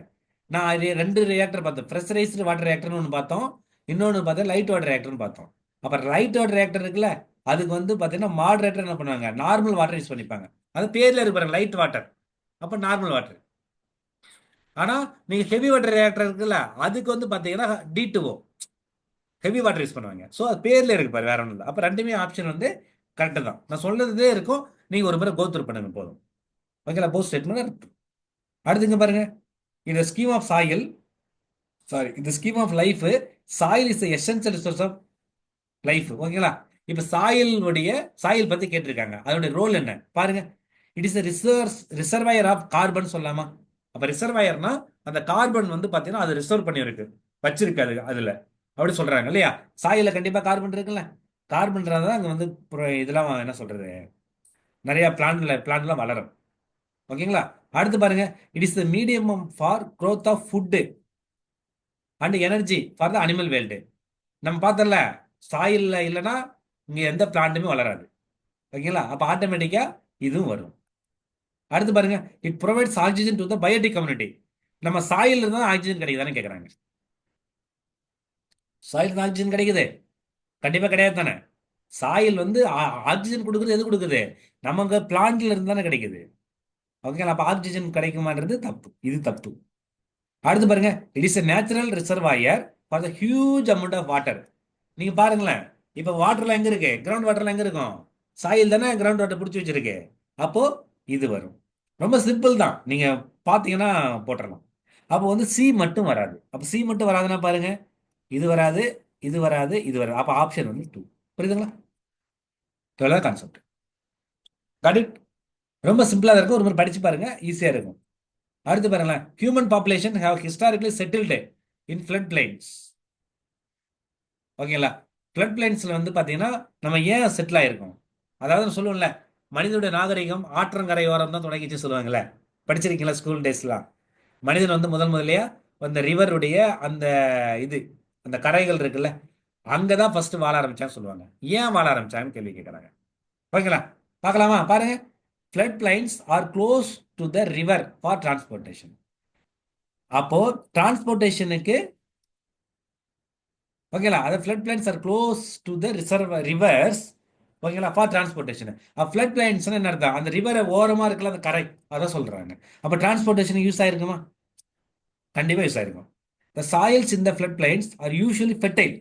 ஃபெர்டைல்னா வளமா இருக்கிறது. ஓகேங்களா, அந்த அந்த மண் எப்படி இருக்கு? மண்ணு ரொம்ப வளமா இருக்கிறது, அப்படின்னா தான் நிறைய வளரும். ஓகேங்களா? அப்போ அங்க ஏன்னா வந்து நீங்க ஆறுல வந்து பாத்தீங்கன்னா அடிச்சுட்டே வரும். ஓகேங்களா? அப்ப வர மண்ணெல்லாம் பாத்தீங்கன்னா புது மணல். அப்ப புது மணல் இருக்கும்போது என்ன பண்ணுவோம்? ஃபெர்டிலிட்டி இருக்கும். நம்ம ஒரே மண்ணை வந்து அடிக்கடி யூஸ் பண்ணிட்டே இருந்தாலும் அதோடைய வளம் போயிடும். ஃபெர்டைல்னா வளம்னு அர்த்தம். ஓகேங்களா? இந்த terrain the flood plains found in பிளாட்டை. அங்க எப்படி இருக்கா? அங்க நிலப்பரப்பு எப்படி இருக்கும்? ஃப்ளட்டா தானே இருக்கும். அந்த நீங்க அந்த ஃப்ளட் பிளைன் இருக்குல்ல, அதாவது நம்ம அந்த ரிவர் ஓரமா எப்படி இருக்கும்? எல்லாமே ஃபிளாட்டா இருக்கும். அப்போ இது மூணுமே கரெக்டு தானே? அப்ப இந்த மூணு அட்வான்டேஜ் இருந்ததால தான் நமக்கு ஹியூமன் பாப்புலேஷனு எங்க முதல்ல செட்டில் ஆகினாங்க அப்படின்னு பார்த்தீங்கன்னா கடற்கரை, அதாவது சாரி கடற்கரைன்றேன், நம்ம வந்து ஆறு ஓரமா ஆயிருக்காங்க. மனித நாகரிகத்தின் தொட்டில் அப்படின்னு சொல்லுவாங்க எதை? ஆறுகளை. படிச்சிருக்கீங்களா ஸ்கூல்ல? ஸோ எல்லாமே லிங்க் தான், ஒன்றும் இல்லை. பாருங்க, அப்போ ஆப்ஷன் வந்து எல்லாமே வர்றதுக்கான ஆன்சர் இருக்கும். பாருங்க, எல்லாமே கரெக்ட். ரைட்டுங்களா? அடுத்து பாருங்களேன். Which are the following materials widely use in solar cell fabrication? Solar production பண்ணால் சோலார் எனர்ஜி. அப்போ சோலார் செல் ப்ரொடியூஸ் பண்ணுறதுக்கு இங்கே இருக்கிறதுல எந்த மெட்டீரியல் யூஸ் பண்ணணும்னு கேட்குறாங்க. நம்ம இது நான் படிக்கல. நான் சொன்னேன்ல, நம்ம சோலார் வந்து பார்த்தீங்கன்னா நீங்கள் இன்னும் நிறைய அதில் கோத்ரூ பண்ணணும். ரொம்ப டீப்பாக போகிறாங்க, கவர்மெண்ட் ரொம்ப இம்பார்ட்டன்ஸ் கொடுக்குறதால. சரிங்களா? அப்போ சோலார் செல்லை ப்ரொடியூஸ் பண்ணுறதுக்கு என்ன பண்ணுறாங்க? ருபீடியமா, சிலிக்கானா, நிக்கலா, குரோமியமா? அப்படின்னா இதில் வந்து பார்த்தீங்கன்னா சிலிக்கான் தான் யூஸ் பண்ணுவாங்க. சிலிக்கான் வேஃபர்னு சொல்லுவாங்க. இது மட்டும் கொஞ்சம் உள்ள கோத்ரூ பண்ணுங்கப்பா. ஓகேங்களா? Silicon wafers. அப்போ இது ப்ரொடியூஸ் பண்றது சோலார் செல் இதில் ப்ரொடியூஸ் பண்ணா சிலிக்கான்னு நான் வச்சுங்க, மறந்துடக்கூடாது. ஓகேங்களா? அடுத்து பாருங்க. Which are the following source of energy is not a form of solar power? அதாவது இந்த 4 எனர்ஜில எது வந்து சோலார் பவரை சார்ந்து இல்லை அப்படின்னு கேட்குறாங்க. அது அது இது இது இதுக்கு இது சோலார் பவரை சம்மந்தப்பட்டு இது கிடையாதுன்றாங்க. ஓகேங்களா? யோசிச்சு பாருங்க. Tidal power. டைடல் பவர் என்னது? இப்போ நம்ம சி இருக்கு இல்லைங்களா, சியில் வந்து வேவ்ஸ் வரும், இன்னொன்று வந்து டைடல் வரும். டைட்னா ஹைட்டாக வரும் சொன்னல, அது அதுக்கும் சன்லைட்டுக்கும் சம்மந்தம் இருக்கா இல்லையா? யோசிச்சு பாருங்க. ரைட்டுங்களா? ரெண்டாவது விண்டு பவர். அப்போ காத்தடிக்குதுல, அப்போ அந்த விண்டுக்கும் சோலாரு, அதாவது சோலார் லைட்டு, சன்லைட்டு, இதுக்கு சம்மந்தம் இருக்கா இல்லைன்னு பாருங்க. அடுத்தது கோல். கோல் எங்க இருக்கும்? பூமி கடியில் புதஞ்சு போய் கிடக்கும். அதுக்கும் சன்லைட்டுக்கும் சம்மந்தம் இருக்கா பாருங்க. இன்னொன்று ஹைட்ரோ பவர். ஹைட்ரோ பவர்னா வாட்டர் வச்சு நம்ம எலக்ட்ரிசிட்டி ப்ரொடியூஸ் பண்றோம்ல, இது. இதுல எது வந்து பாத்தீங்கன்னா சோலார் பவர் எனர்ஜியை இது டிபெண்ட் பண்ணி இல்லை அப்படின்னு கேட்குறாங்க. ஓகேங்களா? இது என்ன சொல்ல ஆன்சர்? ஏதாவது ஐடியா இருக்கா பாருங்க. இது வந்து கொஞ்சம் அப்ளை பண்ணு கொஸ்டின். எடுங்களா? லாஜிக்கலா அப்ளை பண்ணு. என்ன சொல்றேன் பாருங்களேன். இப்போ டைடல் எனர்ஜினா, இப்போ டைடல் இப்போ வந்து ஒரு ஒரு எர்த்து, அதாவது இப்போ சி இருக்குன்னா சியுடைய அந்த டைடை வந்து பார்த்தீங்கன்னா சோலார் பவர் வந்து இன்ஃப்ளூயன்ஸ் பண்ணும். நான் சொன்னேன்ல, அந்த சன்னு வந்து பிடிச்சி இழுக்கிறது பொறுத்து தானே டைடல். சன்னும் மூணும் எர்த்தை பிடிச்சி இழுக்கிறது பொறுத்து தான் டைடல் பவர் மாறும். இப்போ நீங்கள் கேள்விப்பட்டீங்களா, நம்ம பௌர்ணமி அமாவாசை இப்பெல்லாம் பார்த்தீங்கன்னா கடற்சீற்றம் அதிகமாக இருக்குன்னு சொல்லுவாங்களே, அதுதான் காரணம், வேற ஒன்றும் இல்லை. அதுதான் டைடல் பவர். விண்டு பவர் கண்டிப்பாக வந்து சன்னுடைய சன் லைட் இருக்குல்ல, அந்த ஹீட் வந்து பார்த்தீங்கன்னா விண்டு பவர் சேஞ்சஸ் பண்ணும். ரைட்டுங்களா? அதே மாதிரி ஹைட்ரோ பவர். ஹைட்ரோ பவர்னா எப்படி நீங்கள் யோசிக்கலாம்னா, இதெல்லாம் இருக்குல்ல, இப்போ வந்து இப்போ மழை பெய்யறதுக்கு சன்லைட் இம்பார்ட்டன் தானே. அப்போ மழை வந்தால் தானே உங்களுக்கு தண்ணி கிடைக்கும். அதன் மூலியமா தானே இது பண்ண முடியும். ஸோ இப்போ இது வரும். அப்போ கோல்ன்றது இது பல மில்லியன் ஆண்டுகள் வந்து பார்த்தீங்கன்னா அந்த என்ன அது புதையுண்டு போன அந்த பிளான்ட் அனிமல், செத்து போன பிளான்ட் அனிமல் வந்து உங்களுக்கு என்ன கிடைச்சிருக்கும்? அந்த கோல் உருவாயிருக்கும். அப்போ இந்த கோல் தான் அதோடைய ஃபார்ம் கிடையாது, மற்ற மூணுமே வரும். ஆனால் இது ரொம்ப ரொம்ப சிம்பிளா இருக்க மாதிரி இருக்கும், ஆனால் ரொம்ப அப்ளை பண்ண போன்ற கொஸ்டின் இது. ஓகேங்களா? அடுத்து பாருங்க, விண்ட் எனர்ஜி. அப்போ விண்ட் எனர்ஜி பற்றி சொல்கிறாங்க பாருங்க. என்ன அது விண்ட் எனர்ஜி வந்து என்ன அப்படின்னு பார்த்தீங்கன்னா பாருங்க, இட் இஸ் அன் இன்டர்மீடியன்ட் எனர்ஜியா அப்படின்னா விட்டு விட்டு கிடைக்குமா பாருங்க, விட்டு விட்டு தானே கிடைக்கும், தொடர்ந்து கிடைச்சிட்டே இருக்காது. ரெண்டாவது பாருங்க, extremely useful at remote and isolated places. ரிமோட்னா ரொம்ப ஃபார்லாங் ஏரியா, இந்த கிராமப்புறம், ரொம்ப இந்த மலை ஏரியா அந்த மாதிரிலாம் சொல்றாங்க. அப்போ கண்டிப்பாக அங்கே யூஸ்ஃபுல்லாக தானே இருக்கும். அடுத்து பாருங்க, does not depend upon weather. Weather அப்போ வெதர்னா இங்கே வந்து கிளைமேட் சார்ந்து இல்லையா, ஓகேங்களா, கண்டிப்பாக கிளைமேட் சார்ந்ததாக இருக்கும். இது தப்பு, ஓகேங்களா. ஏன்னா கிளைமேட் வந்து எப்போ எல்லா நேரத்துலையுமா வந்து நமக்கு வந்து பார்த்தீங்கன்னா ஒரே மாதிரியா வந்து ஏர் ஃப்ளோ இருக்க போது, அப்போ கிளைமேட் சேஞ்சுக்கு ஏற்றபடி வந்து மாறும்ல. ஸோ அப்போ இது தப்பு. க்ளீன் எனர்ஜி அப்படின்னா எஸ் க்ளீன் எனர்ஜி, ஏன்னா வந்து என்விரான்மெண்ட் பெருசாக பாதிக்காது. வர அந்த விண்டை என்ன பண்ணும், அந்த ஸ்டாப் பண்ணி அது மூலயமா அந்த இது ஓடும், அந்த விண்டு மில்லு ஓடும், அது மாதிரி எலக்ட்ரிசிட்டி ப்ரொடியூஸ் பண்ணும். அப்போ க்ளீன் எனர்ஜி தான். Does not have any environmental impact at all. Statement பாருங்க, ரொம்ப எக்ஸ்ட்ரீமாக இருக்கு. இதில் என்விரான்மெண்ட் இம்பாக்டே இல்லையான்னு சொல்ல முடியாது. ரைட்டுங்களா. நீங்கள் படிச்சிருப்பீங்களே, விண்டு பவர் வந்த பிறகு நிறைய அந்த பேர்டுலாம் இருக்குல்ல, அது பேர்டுடைய அதனுடைய மூமெண்ட்டே இது டிஸ்டர்ப் பண்ணும். நிறைய பேர்டு வந்து பார்த்தீங்கன்னா அந்த அதனுடைய ரெக்கை இருக்கு இல்லைங்களா, அந்த விங்கு, அது விங்கில் பட்டு இறந்து போய் விடுறோம். புரியுதுங்களா, நிறைய பாதிப்பு இருக்கு. அப்போ என்விரான்மெண்டல் இம்பாக்டே இல்லையா அப்படின்னா இது ரொம்ப எக்ஸ்ட்ரீம் ஸ்டேட்மெண்ட். என்விரான்மெண்டல் இம்பாக்ட் இல்லாமல் எதுவுமே இருக்காது, எது சின்ன பிரச்சனையாக இருக்கும். அப்போ இதுவும் தப்பு. கரெக்டுங்களா. அப்போ பாருங்க, ஆப்ஷன் வந்து பார்த்தீங்கன்னா எது எது கரெக்டு, ஏ பி டி. பாருங்க ஏபிடி எங்க இருக்கு பாருங்க, ஆப்ஷன் 2. ஓகேங்களா. ரொம்ப சிம்பிளா இருக்கும், லாஜிக்கலா யோசிங்க, புரிஞ்சுக்கங்க. நான் சொல்லி கொடுத்தோம்னா கான்செப்ட் கொடுத்துருக்கேன், அந்த கான்செப்ட் வந்து கோத்ரூ பண்ணி நீங்களா வந்து அப்ளை பண்ணீங்கன்னா ஈஸியாக போட்டுடலாம். ஓகேங்களா. அடுத்து பாருங்க, which are the following types of power plant provide electricity. ஓகேங்களா. ரன்னிங் வந்து பார்த்தீங்கன்னா 24/7, 7 days வீக்கு, 24/7, 24 மணி நேரமும் உங்களுக்கு வந்து எலக்ட்ரிசிட்டி கிடைக்கும். எதில் கிடைக்கும் சொல்லுங்க பாப்போம். சோலாரா, விண்டா, ஹைட்ரோவா, ஜியோ தெர்மலா. இதெல்லாம் பாருங்க அப்ளை பண்ற கொஸ்டின். இதெல்லாம் எங்கேயுமே நீங்க ஆன்சர் டைரக்டா எடுக்க முடியாது. கொஸ்டின் எப்படி எடுத்திருக்காங்க பாருங்களா, அதுதான் உங்களுக்கு ப்ரீவியஸ் கொஸ்டின் பார்க்க சொல்றது. ரொம்ப சிம்பிளா இருக்கிற மாதிரி இருக்கும், ஆனா நம்ம யோசிக்க வச்சிருவாங்க. சோலார் பவர் 24 ஹவர்ஸ் கிடைக்காதுல்ல, நைட் நேரத்தில் கிடைக்காது. விண்டு தொடர்ந்து கிடைக்காது, காத்து சில நேரம் அடிக்க சில நேரம் அடிக்காது. ஓகேங்களா. ஹைட்ரோ பவர், ஹைட்ரோ பவர்ன்றது எப்போ மழை சீசன் இருக்கோ அப்பதான் பெருசா தயாரிக்க முடியும், இல்லைன்னா என்ன பெருசா வராது. ஓகேங்களா. அப்போ ஜியோ தெர்மல் எனர்ஜி தான் 24/7. ஏன்னா எர்த்துல, எர்த்தனுடைய இன்னர் சைடில் எப்பவுமே ஹீட் இருந்துகிட்டே இருக்கும். ரைட்டுங்களா. அந்த ஹீட்டோட கான்டாக்ட் உள்ள சில ரிசர்வாயர் இருக்கிற வாட்டர் வந்து எப்பவுமே ஹீட்டாகவே இருக்கும். அந்த ஹீட் யூஸ் பண்ணி 24/7 என்ன பண்ணலாம், எலக்ட்ரிசிட்டியை ப்ரொடியூஸ் பண்ணிகிட்டே இருக்கலாம். புரியுதுங்களா. இவ்வளோதான் கான்செப்ட். எப்படி இருக்கு பார்த்தீங்களா, ரொம்ப சிம்பிளாக இருக்கிற மாதிரி இருக்கு பாருங்க. 10th கொஸ்டின், இந்த 9th கொஸ்டின் உங்களுக்கு லாஜிக்கலாக புரிஞ்சா போட்டுடலாம். இந்த 8th கொஸ்டின் பாருங்க. ஓகேங்களா. அந்த 8th 10th வந்து ரொம்ப ரொம்ப இதுதான் ஃபேக்ட். இந்த 7th கொஸ்டின் ஃபேக்ட். 8 இந்த 9 10லாம் வந்து நீங்களா யோசிச்சு போடுறது. சரிங்களா. ஸோ இவ்வளோதான் கான்செப்ட். ஓகேங்களா. ஓகே. ரொம்ப மகிழ்ச்சி. இன்னைக்கு பார்த்த கிளாஸ் வந்து ரொம்ப ரொம்ப முக்கியம். இது வந்து எக்ஸாம் தாண்டி வந்து இன்னைக்கு இருக்கிற எங்கள் எலக்ட்ரிசிட்டி நீடை ஃபுல்ஃபில் பண்ணுறதுக்கு கவர்மெண்ட் வந்து ஒரு ரினியூபிள் ரிசோர்ஸை நோக்கி போயிட்டு இருக்கு. அதில் முக்கியமாக சோலார் பவர். நீ சோலார் பவர் இல்லாமல் கொஸ்டின்கள் வர்றது ரொம்ப ரொம்ப கஷ்டம். அதனால சோலார் சம்மந்தமாக நிறைய படிங்க, நிறைய தெரிஞ்சுக்கிங்க. வாய்ப்புகள் இருக்குன்னா நீங்கள் வந்து நியூஸ் பேப்பர்லாம் கூட ரீட் பண்ணால் இந்த மாதிரியான விஷயங்கள்லாம் தெரிஞ்சுக்கலாம். இன்னொரு வேறு விஷயம் சொல்லி அதை வந்து பண்ணுங்க. இப்போ வந்து ஒரு ஒரு ஒர்க் பண்ணுங்க. இன்னைக்கு கரண்ட் ஸ்டேட்டஸில் இந்தியாவுடைய ஒட்டுமொத்த எலக்ட்ரிசிட்டி நீடு என்ன இருக்கு, அதில் இந்த ஒவ்வொரு ஃபார்மும் சோலார் எவ்வளோ கான்ட்ரிபியூட் பண்ணுது, விண்ட் எவ்வளோ கான்ட்ரிபியூட் பண்ணுது, நியூக்ளியர் பவர் கான்ட்ரிபியூட் பண்ணுது, இந்த மாதிரி டேட்டா வந்து நீங்கள் நோட் பண்ணி வச்சுக்கிங்க. சரிங்களா. எக்ஸாம்பிள் எப்படி கேட்குறாங்கன்னு பார்த்தீங்கன்னா அதை வச்சுலாம் கேட்குறாங்க. எதில் வந்து மினிமமான நீடு ரிக்வயர்மெண்ட்டு, மினிமமாக எலக்ட்ரிசிட்டி கொடுக்குது, எது வந்து அதிகமாக டிபெண்ட் பண்ணியிருக்கிறோம், அந்த மாதிரி கேள்விகள் வருது. ஒன்று. ரெண்டாவது வந்து பார்த்தீங்கன்னா இப்போ சோலார் பவர்னா எந்த கண்ட்ரி வந்து டாப்பில் இருக்கு, இந்தியா எந்த லெவலில் இருக்கு, இந்த மாதிரிலாம் கேட்குறாங்க. இதெல்லாம் முழுக்க முழுக்க கரண்ட் அஃபேர்ஸ் பேஸ்டு கொஸ்டின். நீ கரண்ட் அஃபேர்ஸ் பேஸ்டு கொஸ்டினை படிக்கிறதுக்கு என்ன பண்ண, நம்ம ரெகுலராக வந்து பேப்பர் ரீடிங்லாம் வேணும். அப்போ அந்த 9th யூனிட்டை வந்து நம்ம வந்து கன்வென்ஷனலாக மட்டும் படிச்சிட முடியாது. ரைட்டுங்களா. அதனால அதுவும் தேவைப்படும். அதுக்கு என்ன பண்ணுறீங்கன்னா கொஞ்சம் யூடியூப்ல, அதாவது இதில் கூகுளில் வந்து சில விஷயங்கள் சர்ச் பண்ணி நீங்களும் சில விஷயம் தெரிஞ்சுங்க. ப்ரீவியஸ் கொஸ்டின் படிங்க. ப்ரீவியஸ் கொஸ்டின் தான் உங்களுக்கு வந்து கைடிங் லைட்டு.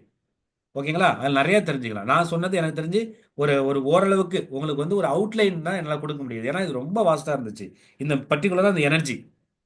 ஓகேங்களா? ஆனால் உங்களுக்கு இதை பற்றி ஒரு அவுட்லைன் கிடைக்கின்றதால முடிஞ்ச வரையிலும் நான் வந்து கொடுத்துருக்கேன். இதில் உங்களுக்கு முழுமையாக கொடுத்தது வந்து உங்களுக்கு நியூக்ளியர் எனர்ஜி. நியூக்ளியர் எனர்ஜி இதை தாண்டி வெளியே கேட்க மாட்டாங்க. ஆனால் மற்றதெல்லாம் வந்து பார்த்தீங்கன்னா கொஞ்சம் தெரிஞ்சுக்கணும். முக்கியமாக வந்து வேற எல்லாம் பார்த்து ரொம்ப டைம் வேஸ்ட் பண்ண வேண்டாம். சோலார் பவர் இருக்குல்ல, சோலார் பவரை வந்து ரொம்ப டீட்டெயிலாக படிச்சுங்க. வேற ஒன்றும் இல்லை. ஓகேங்களா? Okay, thank you so much. படிங்க. டவுட்லாம் இருந்ததுன்னா கேளுங்க, வாட்ஸ்அப் குரூப்பில் போடுங்க. எக்ஸாமுக்கு இன்னும் ஒரு 40 டேஸ் இருக்கு. இன்னும் இப்போ நீங்கள் இன்னும் ரொம்ப தீவிரமாக கான்சென்ட்ரேட் பண்ணீங்கன்னா கண்டிப்பாக எக்ஸாமை கிளியர் பண்ண முடியும். ஓகேங்களா? எல்லாருக்கும் வாழ்த்துக்கள். All the best for your exam. Thank you so much. Thank you sir. Okay ma'am, thank you ma'am.